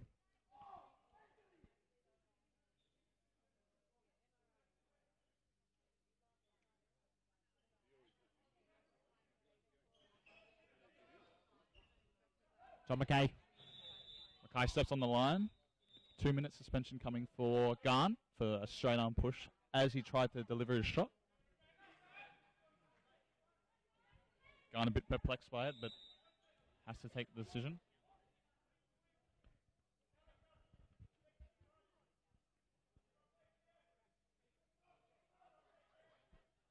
Anderson sees Cochrane come out, attacks in behind him, allowing play to go on. Matic, Calvert. Calvert shoots. Wide of the goal. Giving the cameraman another scare.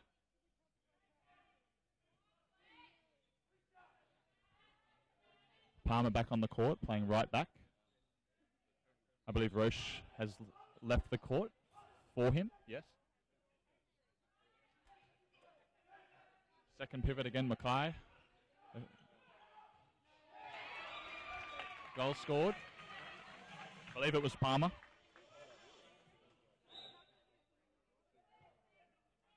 New Zealand scored their 6th of this afternoon. Still trail though. Australia winning 14-6. 4 minutes to go in the first half. Well, this is much better from the Kiwis, obviously. You know, you look at the first half from last game and look at the first half from this game. They're doing a lot better.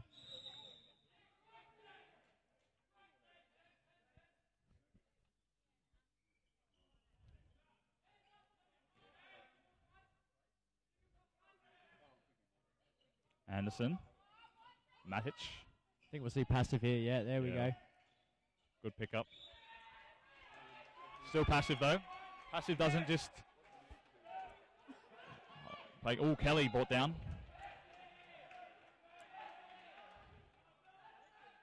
Anderson. Can't blame him for trying to shoot there with the referees signalling passive play was about to be called. Well, it won't be passive play anymore. Australia just get to restart. They take too long to set up here. The passive hand will come up once again. They're back to full strength now.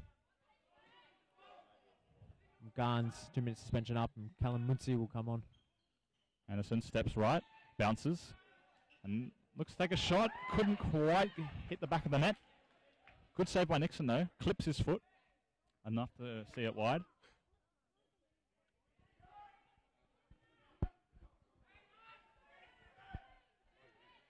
Cochrane moving into centre back.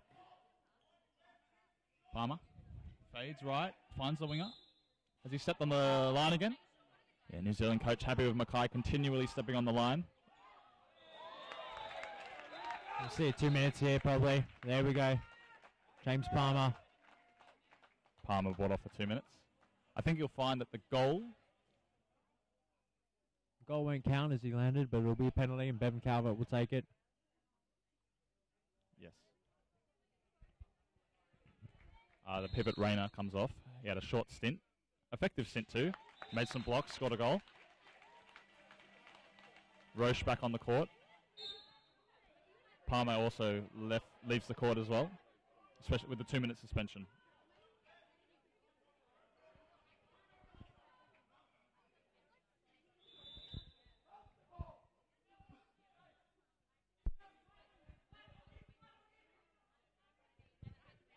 Cochrane keen to set up something here. Roche. Shot not executed. Tough angle though. Callum Mounsey wide open. Bevan Calvert's not going to miss those opportunities to pass. I can't let that happen. Much too many gaps around the middle.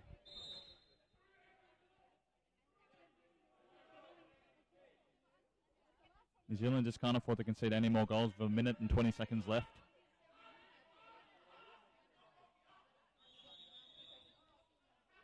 Travel called by the ref. They're going to have to take it back there, not taking it back from the right position.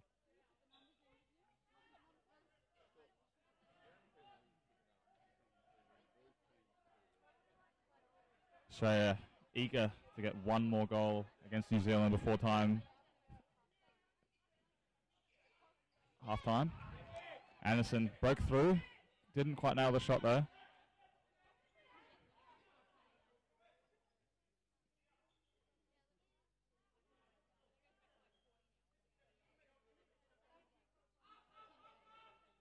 And New Zealand find one last goal. Roche. They got. There was contact there. They have Thompson playing pivot for the time being.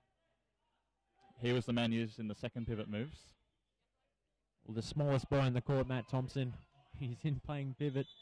Yeah, I think they're looking for him to move in behind the defenders, try and make them second guess and create some more gaps.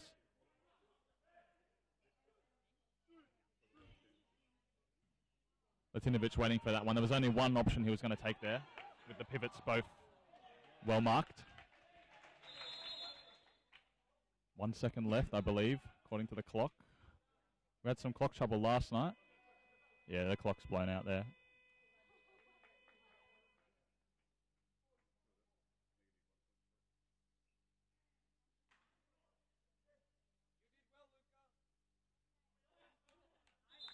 Half-time call by the match officials. Australia lead by 10 goals, 16-6, which I believe isn't as bad as deficit as it was last night at half-time. A bit confusing there. We have halftime score 16-6. We'll be back in about 10-15 minutes with the second half. I hope you're enjoying the webcast. See you then. And joining back for the second half, the score is 16-6 Australia's way. Australia will have the ball. Start things off here tonight. Or this afternoon, I should say.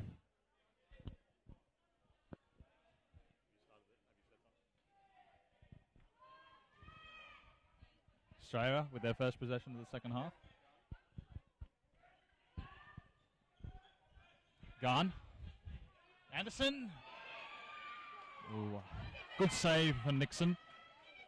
Might have winded him a little bit. Anderson subbed off for Calvert.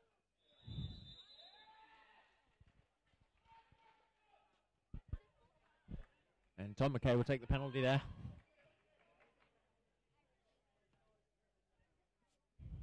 Seems like they have Calvert and Anderson in an attack-defense rotation. Anderson doing the attacking and Calvert the defense. Just on that penalty, McKay went the right way there. Just couldn't execute it. Match with a shot. Nice and low. Unlucky not to get past the keeper. Well, it did. It just hit the post. Mounsey misses from pivot. Rushed his shot a little.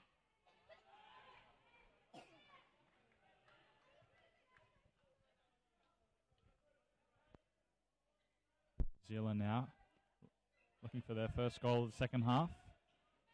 Minute and a half in. Palmer.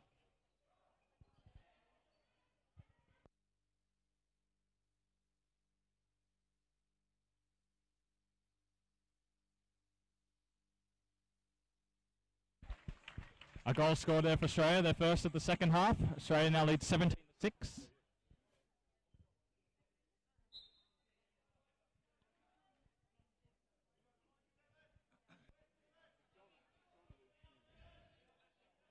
Palmer starting the second half in right back. Cochrane centre back.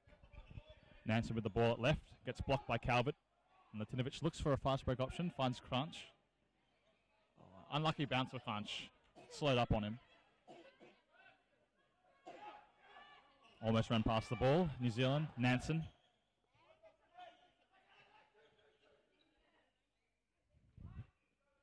Cochrane taking it on himself. Hits his foot. Referee picks up on that.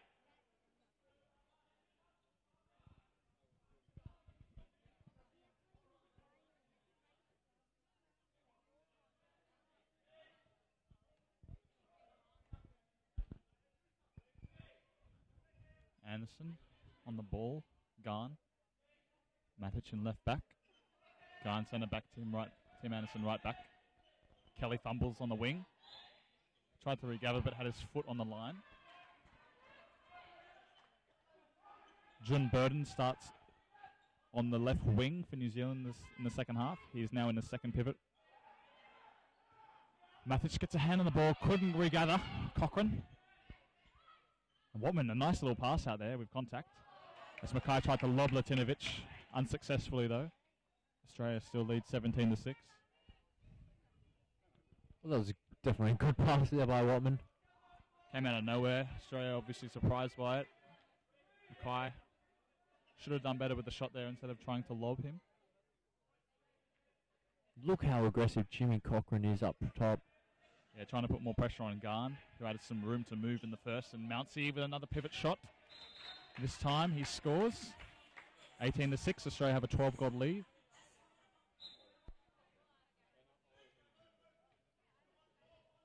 Palmer fumbles the ball, and Calvert has a chance to score off a fast break. Australia 19-6 leaders. 5 minutes into the second half. Matic fouls.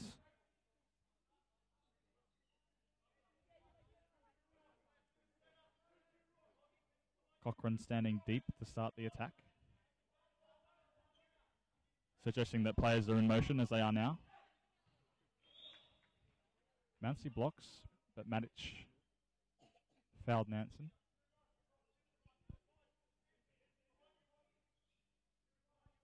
Cochrane telling Nansen to slow it down. As Palmer has moved to left back, Nansen to right. They seem to be switching it up a bit. It must be for this particular move, perhaps. Calvert was dragging Nansen by the shirt.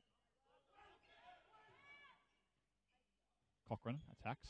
Looked for the winger, but Crunch moved in front of the winger so he couldn't get the pass away.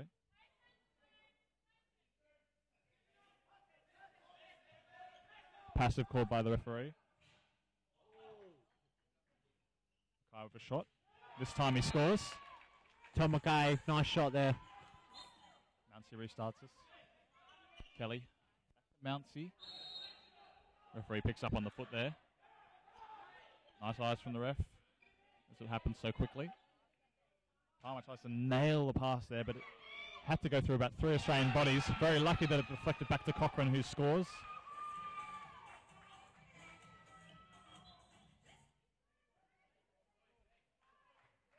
Anderson and Calvert doing their switch.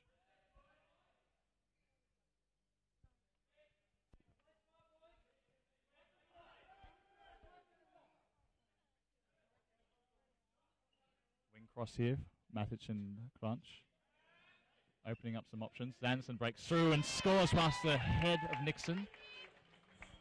Doing his job.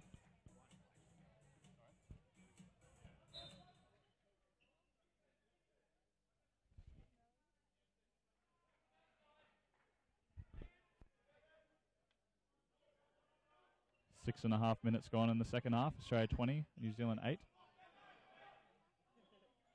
An attempted pivot pass from the New Zealanders, intercepted by Kelly. Nice pace shown here. Daniel Kelly. One of the quickest on the Australian team. Vernon finds Watman, who spins, couldn't quite outmuscle Mouncey and Garn. Of course, Daniel Kelly, one of those overseas players. Blocked, nearly deflected in, but it will be a New Zealand ball from the corner. Daniel Kelly playing his club handball in Denmark. A shout out to all those Denmark fans.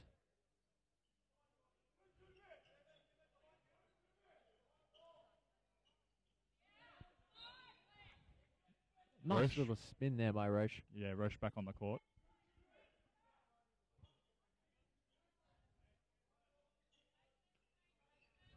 He's come on for Nansen, I believe. Roche looks at the goal, decided not to shoot. Play slows down. Cochrane now playing left back. Referees communicating with each other. Possible passive, but he steps on the line. No need for that now. Nice fast break pass. Crunch tried to just glide it past the keeper, but it went wide.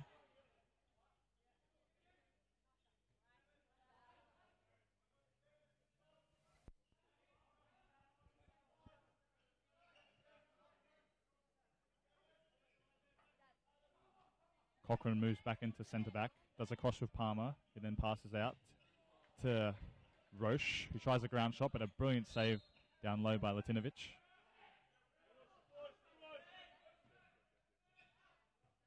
Transitional play here from Australia. Finds its winger. It's a tough shot for Crunch though. The pass wasn't that great from the left back. Well, that's much better transition by the Aussies here. There'll be direct pass it down Kelly. Simple fast break once again. Sorry to interrupt. This Kelly dummies and then just slides it past the feet of Nixon. Australia's 22nd goal. 22-8 leaders right now. Mitchell Hedges has come on for Luca Crunch. We'll see where Hedges comes in, but it suggests it'll be on the left wing.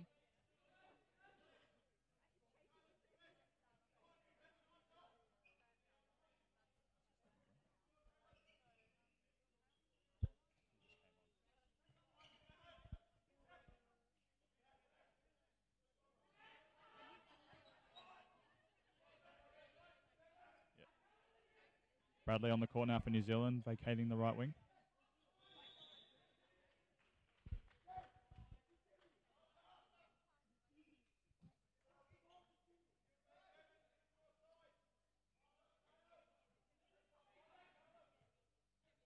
Cochrane. All fumble there for Burden.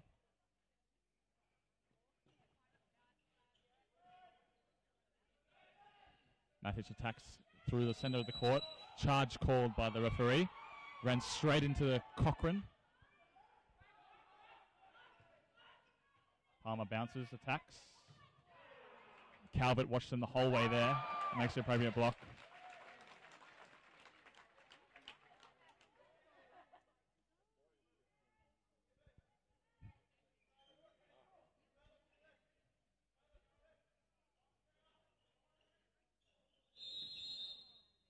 Roche tries to muscle his way through the defence.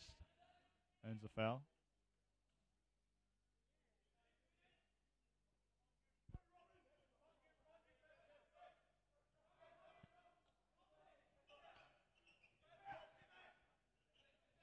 Second pivot coming in now. Palmer bounces. Nothing too much happening in front of Palmer there. We'll be happy that the foul was called.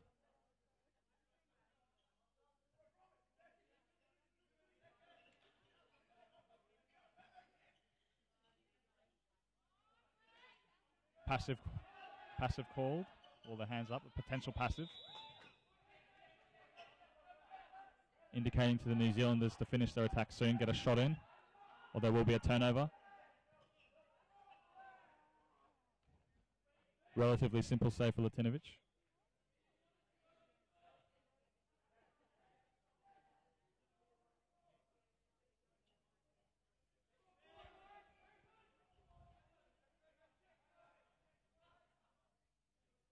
Callum Mance at the pivot, yelling something out at Garn, the centre back. You might find, I knew something was going to happen. Well, Michael Sullivan. In that vicinity, yeah. Sullivan's on. The boy from Sydney University Handball Club.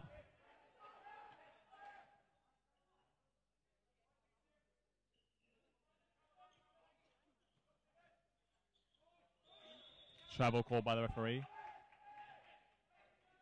Palmer doesn't agree, but it was a clear travel. I think he might be just more frustrated in his own play there, though.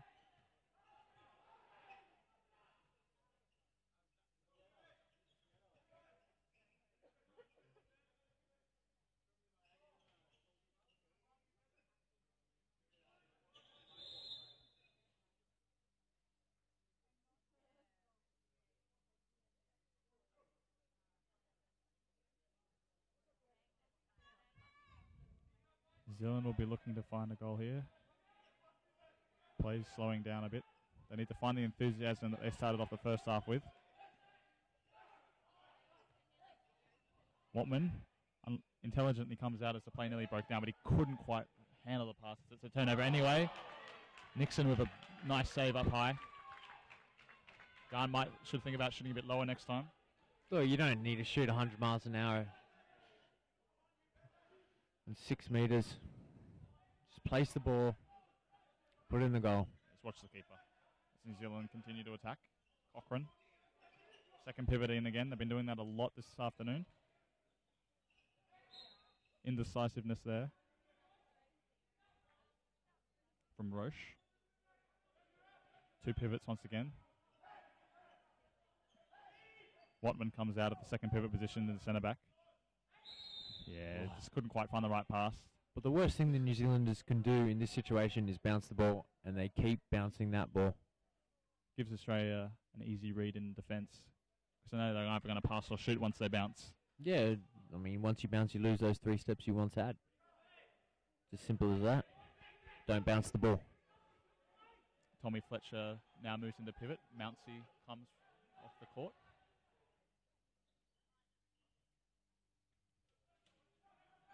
Anderson does a cross with Garn.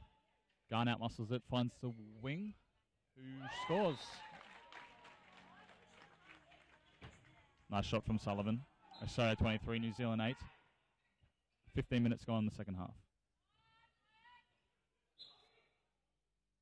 Foul by Garn.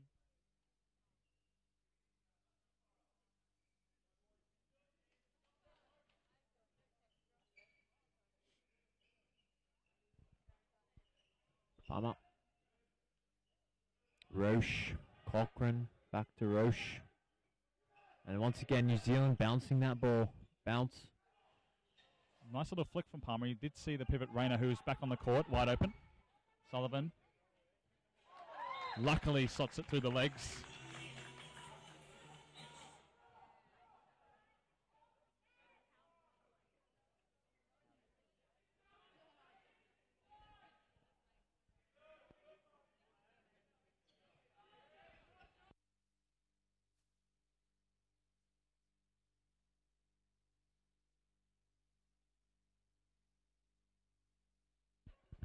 New Zealand continue with the attack now.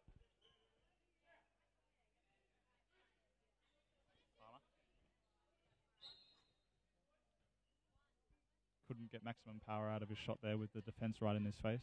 Look, New Zealand need to stop going one-on-one. They need to just draw the defender, pass the ball. Draw the defender, pass the ball. Run onto that ball.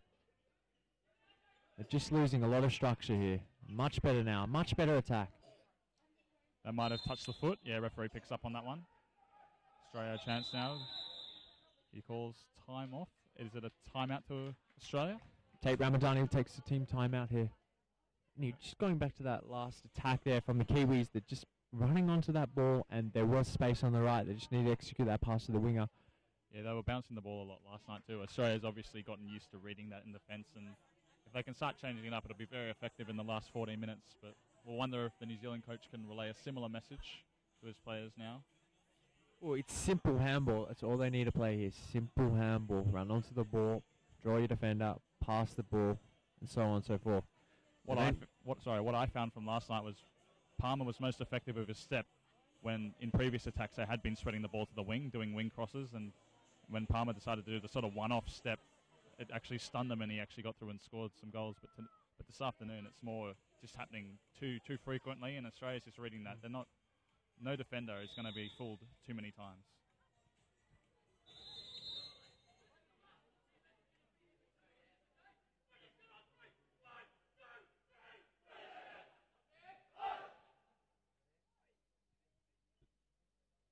$14 minutes to go in the game.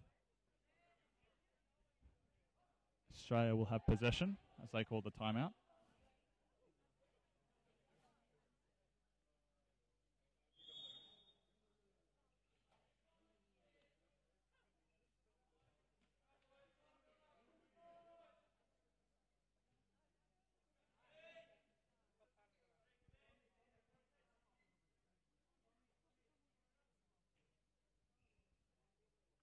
Gone. Anderson. Matic. Gone. A nice shot from Garn, bottom left-hand side of the goal. 25-8. Referee calls a foul. Palmer runs straight at Calvert.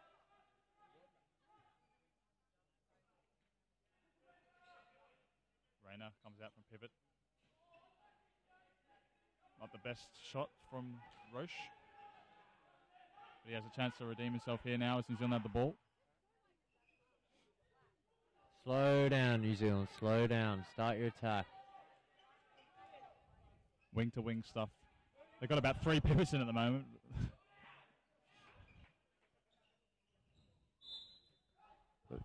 3 plays, 3 bounces.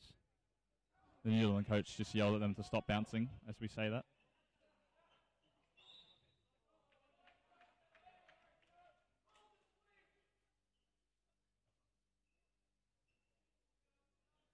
Australia playing very aggressively. It looks like a 3-3.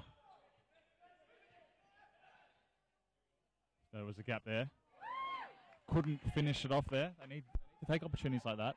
The pass wasn't the best to Sullivan, but intelligent defending there, blocking Sullivan's path, ensuring that they wouldn't get the ball.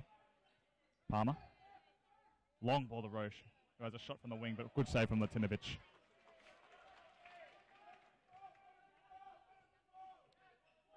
Sullivan wraps up Rayner.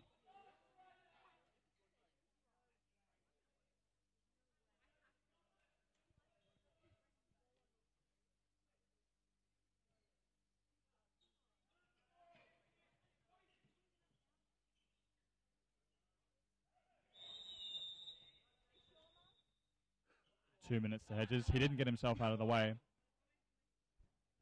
Hedges didn't move there, but he still got himself in an illegal position, so he had to get out of the way of the attacker. And look who's on the court to save this penalty, Pascal Winkler. Used to play for Switzerland in the junior team and now Australian, making his debut in the Gallipoli Tri-Nations. And he'll come to stop this penalty. Showing him the left-hand side of the goal. He took the bait and missed the whole goal to the left.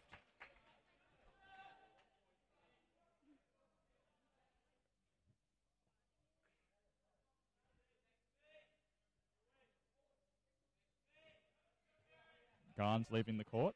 Calvert. Fletcher came out just to ensure that there was a man there. Calvert. Matic back to Calvert now. Bounces. Does a little windmill-like motion. Oh, speaking about the New Zealand team bouncing, the Australian team just doing the exactly same thing. Hey, they also need to stop bouncing the ball. There's another bounce from Matic. Let the ball go.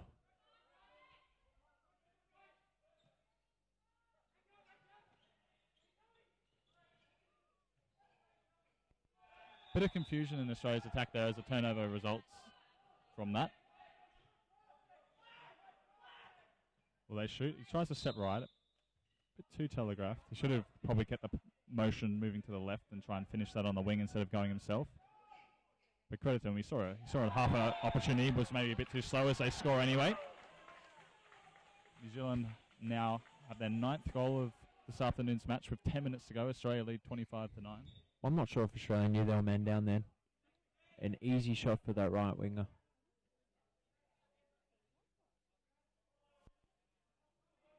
New Zealand look keen to mark out Australia's captain Calvert, try and get him as little ball as possible, but he keeps moving deeper and deeper, allowing himself to be in the game, which is what you need to do. Anderson, coat hangered high. They're going to give 2 minutes. It was Roche. Wasn't too vicious, just 2 minutes suspension.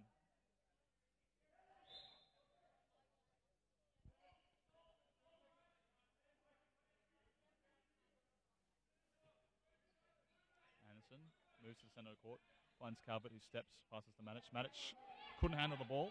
New Zealand turnover. New Zealand had the ball on the turnover. New Zealand was fouled. Don't know why he's looking up at the ref. They called it. They look a bit lost for structure at the moment, New Zealand. More direction as Nansen comes back out. Didn't need a fumble there.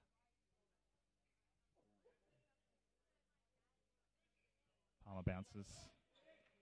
Anderson much too strong.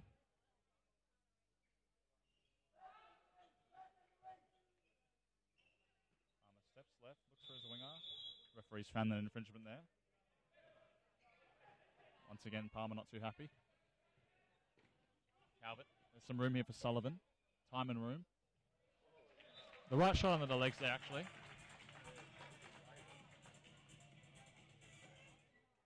Eight and a half to go. Australia lead 26-9.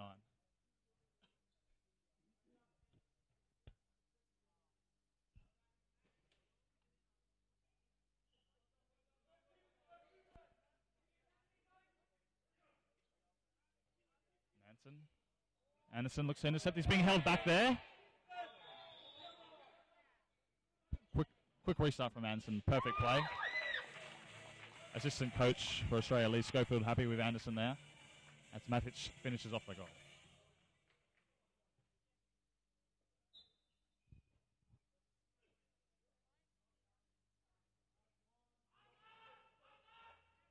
Unfortunately for New Zealand, once again, the scoreline has blown increasingly in the second half.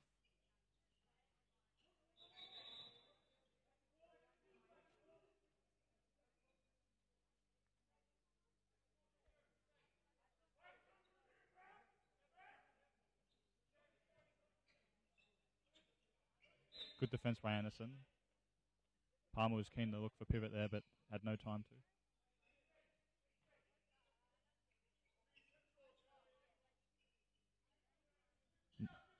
Nansen's shot sprayed well wide to the right. Winkler will restart from the goalie area. Luca Krantz takes his position on the left wing once again. Edge is the man taken off.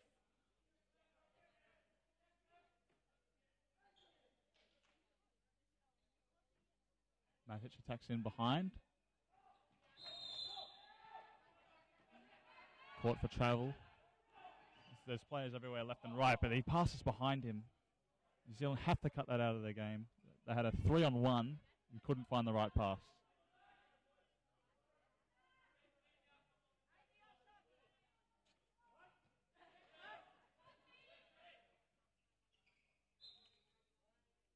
Sullivan tried to take on the defender 1-on-1, earns a foul.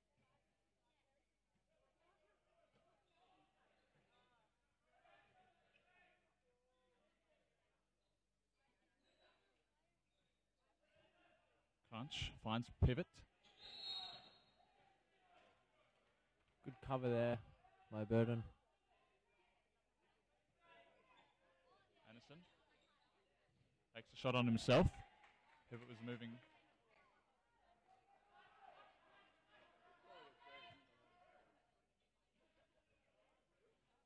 New Zealand coming at Australia again. Palmer's shot. Comfortably saved by Winkler. But the pass wasn't so great. Fast break passes are an important part of a keeper's game, but it wasn't the right option there. Enthusiasm as he comes back onto the court, but a bit too over-enthusiastic there.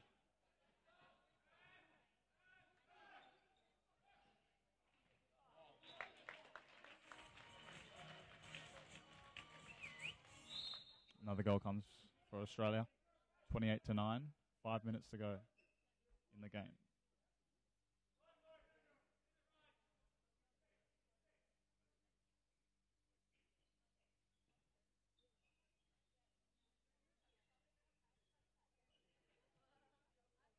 Pivot out, a dummy and a shot. Trying to add some variation to the pivot out move. Didn't come up with a goal there though. Spins. Yeah, he turned his back to the defence with the contact, so it was a charge. As Crunch has a chance and scores a nice goal. That's Australia's 29th goal. They now lead by 20, and that was blown out. This is blown out of proportion. Blown out of reach is a better word.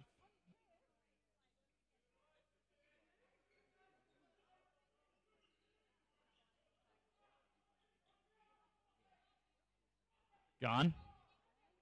Hits the bar. He shot high on a fast break and got saved. Might have thought he would have gone low that time, but instead he went high again and hits the post.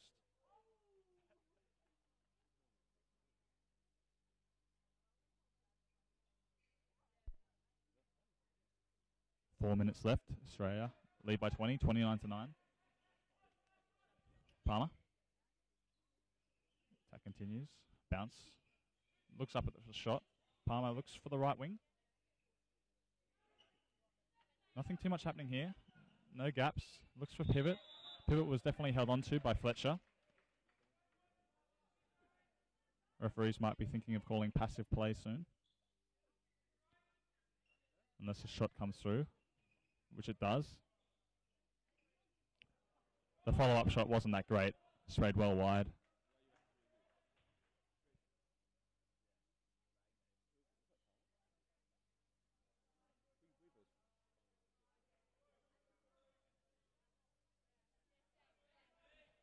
Gone, the centre-back for Australia, looking to set something up here.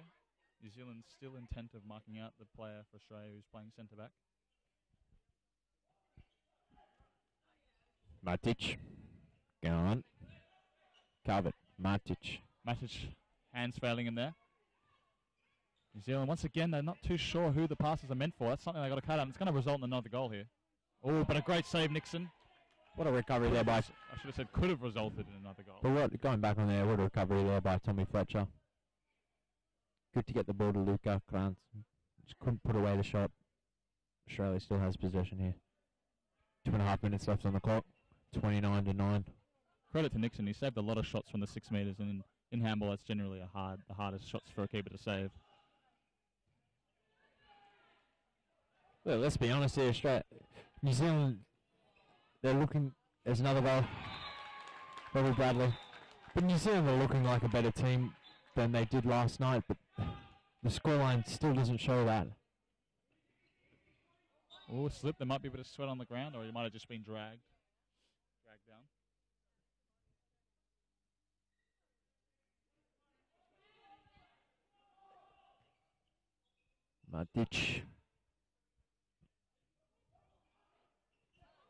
Matic over the bar.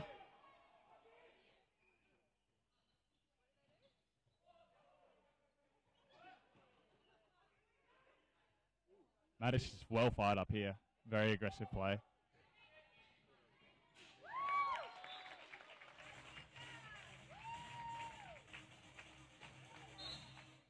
Matic just needs to calm down here.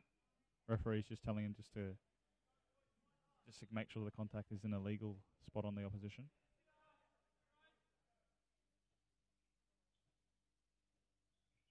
Going back to that shot from Matic, he shot the ball before the contact was made. There was no reason for any 9-metre foul. Fletcher makes no mistake. Once again, just a simple pass up the court. There he is, the man we all love, Tommy Fletcher. Well, with 50 seconds remaining, the scoreline is exactly the same as the full-time result from last night. 31-10, Australia's way. Oh, let's see if they can do one better than last night. They've definitely shown they have. Interesting pass there. Yeah. Ben Wallace. Looks for the wing again. A tough one to take. Yeah, the pass was too firm and close to the line. Matic. Trying to show off a little bit there. Look, that's not necessary here. It was unnecessary to do that.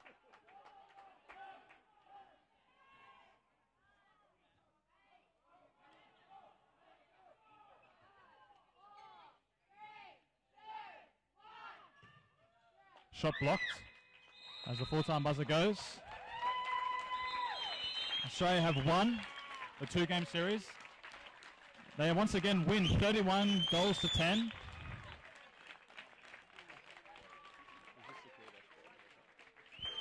This, of course, secures their spot in the 2013 World Championships in Spain, which will take place next January.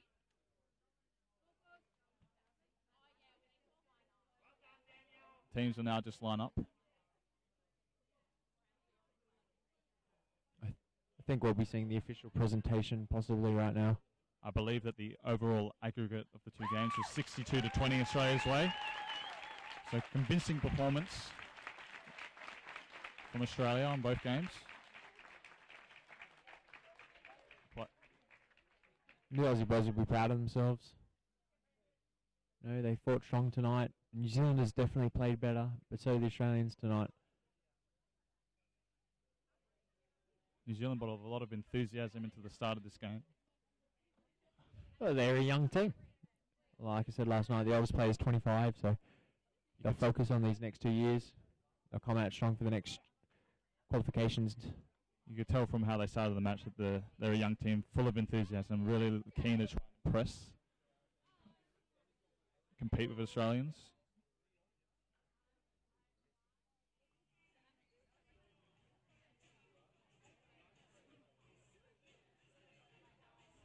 Not too much more happening now. The players, Australians just celebrating their victory in a huddle now. New Zealand consolidating each other. They can't be too unhappy. I mean, yeah, they didn't get the right results. It seems that they weren't competitive on the scoreboard, but a lot of positives for their team to take out. They are young, as we've mentioned multiple times. With New Zealand, they just thank their travelling fans just then. And the Australians also thanking their crowd. They come out in large numbers tonight. Yeah, both nights we've had impressive crowds here at Dural. Friends, family and supporters getting behind the team. And the New Zealanders, of course, they've had their fair few supporters come down. And we'll be switching over to the officials from the Australian Handball Federation and the Oceania Continental Handball Federation for the official presentation. Scott Fernside will be taking care of the presentations. So in a few minutes we'll be switching over for that presentation. Brought to you at the Dural Sport and Leisure Centre here in Dural, Sydney.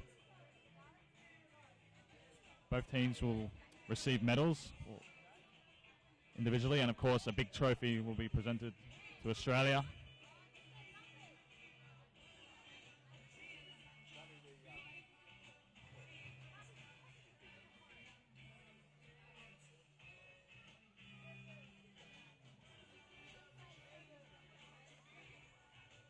Just to repeat the final score, Australia have beaten New Zealand in Game 2, 31-10, and will advance through to the 2013 World Championships in Spain, where they'll be taking on the giants of world handball.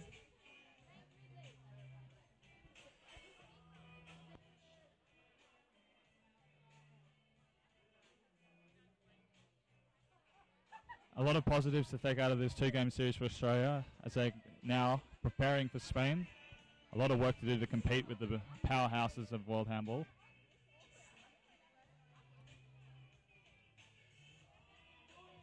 New Zealand fought hard, but there's no doubt Australia's going to have to raise the bar if they're going to be competitive.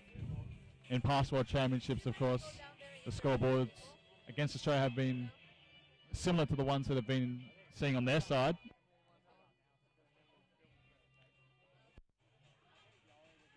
But I'm sure if the players can come in with the right belief and enthusiasm, they can really cut down the past deficits of previous World Cups.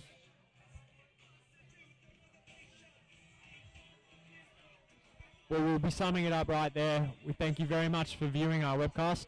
I'm James Ridley. We're here with Chris Petrie, of course, and we'll let you view now the official presentation of the two teams, Australia and New Zealand. Thank you. Thank you.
It was on. I'd also like to acknowledge the presence of a number of dignitaries, life member of the Oceania, Australian and New South Wales Handball Federation, Mr. Sasha Dimitrich.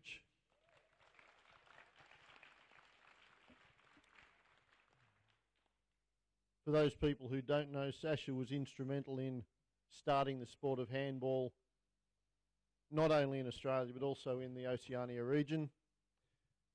And it's through his efforts that we're here today, so thank you.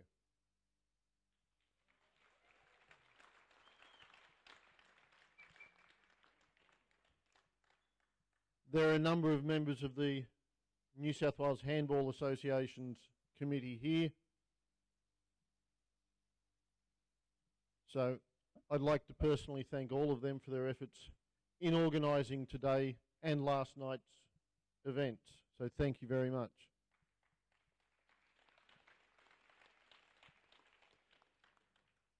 First of all, as far as the presentation of trophies is concerned, I would like to call up the runners-up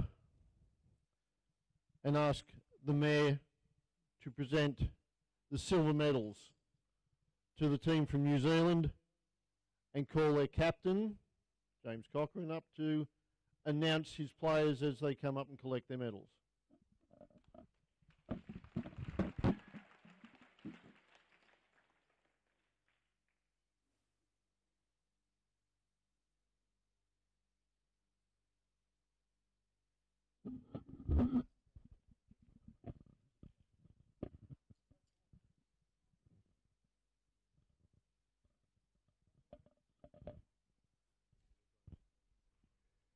Goalie number 12, James Nixon.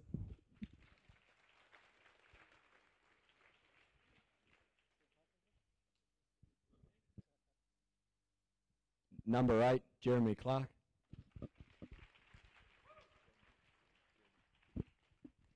Number 10, Jason Roche.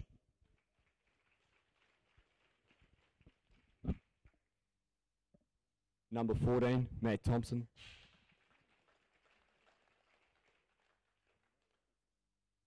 Number 11, Tom McKay.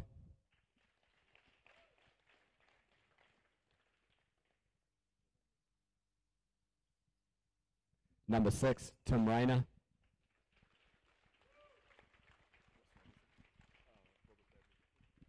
Number 1, Robbie Bradley.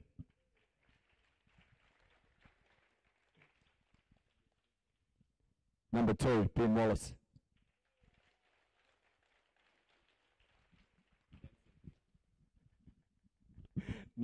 Number 7, the great Nansen.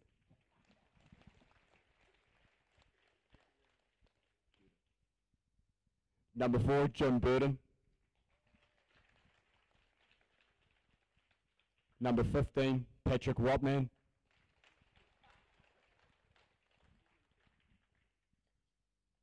Number 13, James Palmer.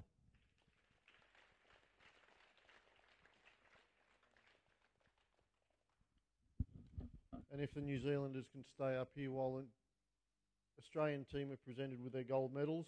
First of all, I call up the captain of the Australian team, Bevan Calvert.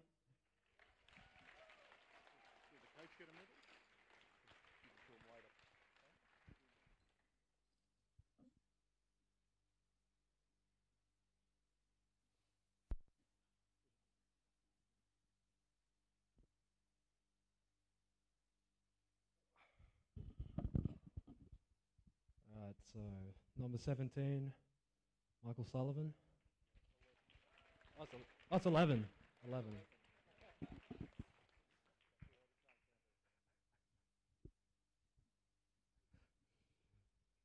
Caleb Gahan, number 10.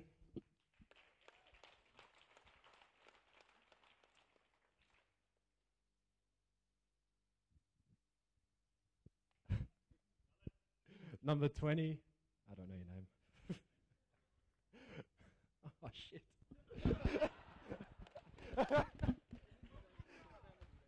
Luca Crunch. Number 15, Dan Kelly.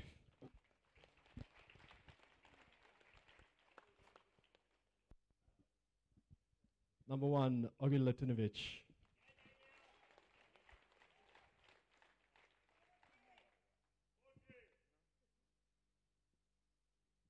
Number 6, Callum McGann.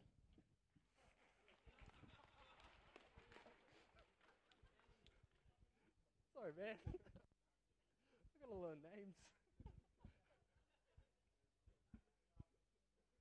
Number 14, Mitch Hedges.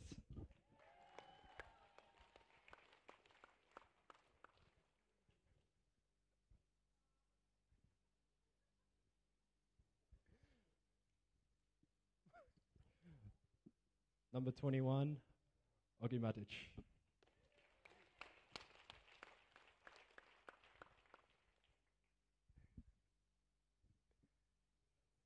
Number 16, Pascal Winkler.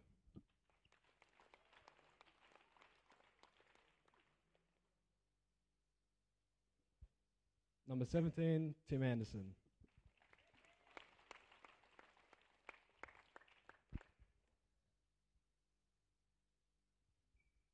Number 5, Tommy Fletcher.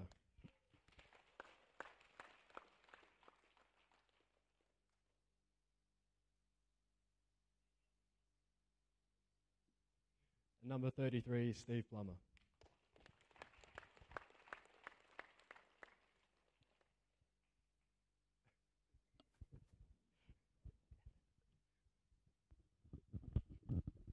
Yeah, well done, Bevan. The captain of the New Zealand team has asked to say a few words. Just on behalf of the boys here, I would like to thank all the supporters, especially for showing up today. It's great playing in a decent sized crowd, which we don't get the opportunity to do too often. So thank you to all of you.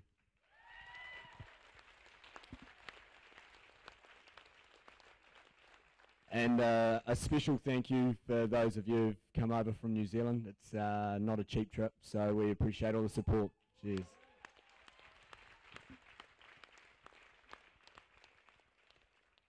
To all the organisers, this has been a really great event to be a part of, and we really enjoy coming over to play Australia every time we get the opportunity to. Despite what the scoreline says, we do get a lot out of these meetings, and we hope that as time goes on we can start being a bit more competitive and challenging you guys a wee bit more. But yeah, we just want to wish you guys all the best too for the World Championships. We'll be following you, and we can assure you that not only Australia will be supporting you, but New Zealand and Oceania will be right up behind you guys. So all the best.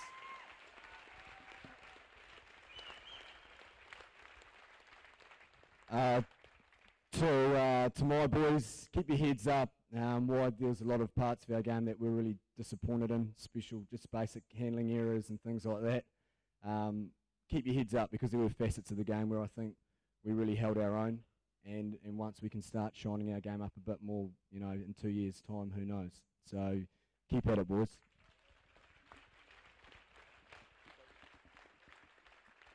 So it won't be too much longer. Big thanks to the referees. Really was a pleasure having you guys referee us. And last but not least, I really want to mention the big man in white over here, our coach, Ilkin.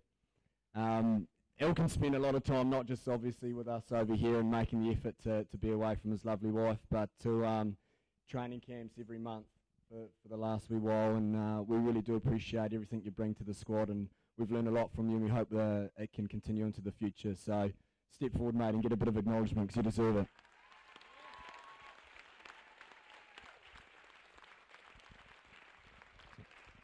Thank you. We have 2 more trophies to present. One is for the top goal scorer for the tournament, and with 11 goals across the 2 games is Bevan Calvert.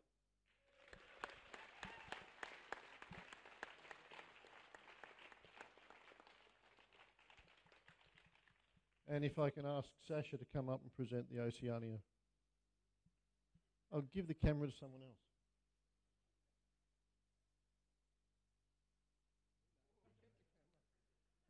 Doesn't trust him. The Oceania Handball Championship Trophy to the captain of the Australian team.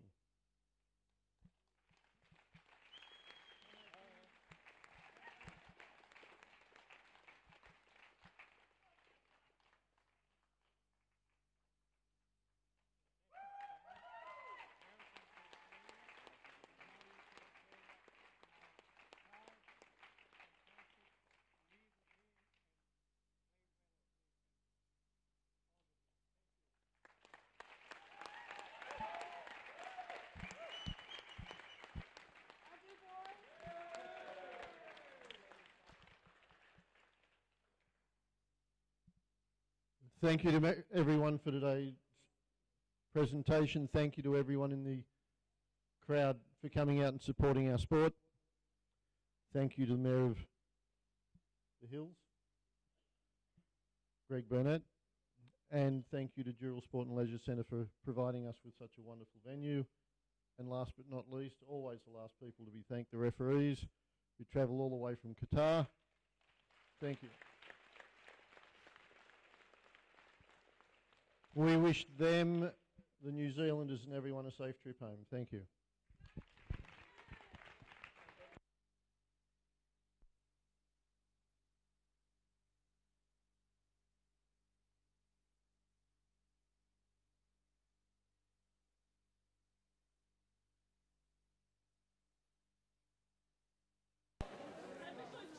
Oceania Championship, dalawang team lang siguro sa Oceania. Australia, New Zealand lang.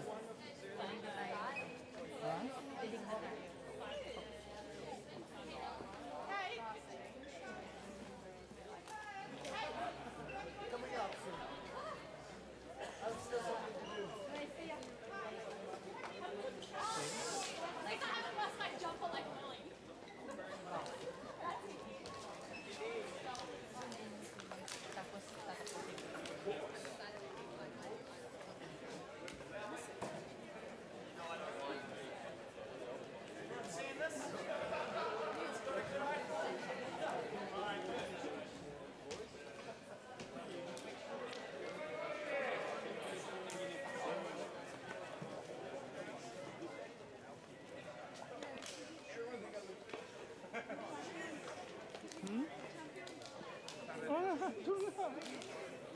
Naka-zoom siya, naka-zoom.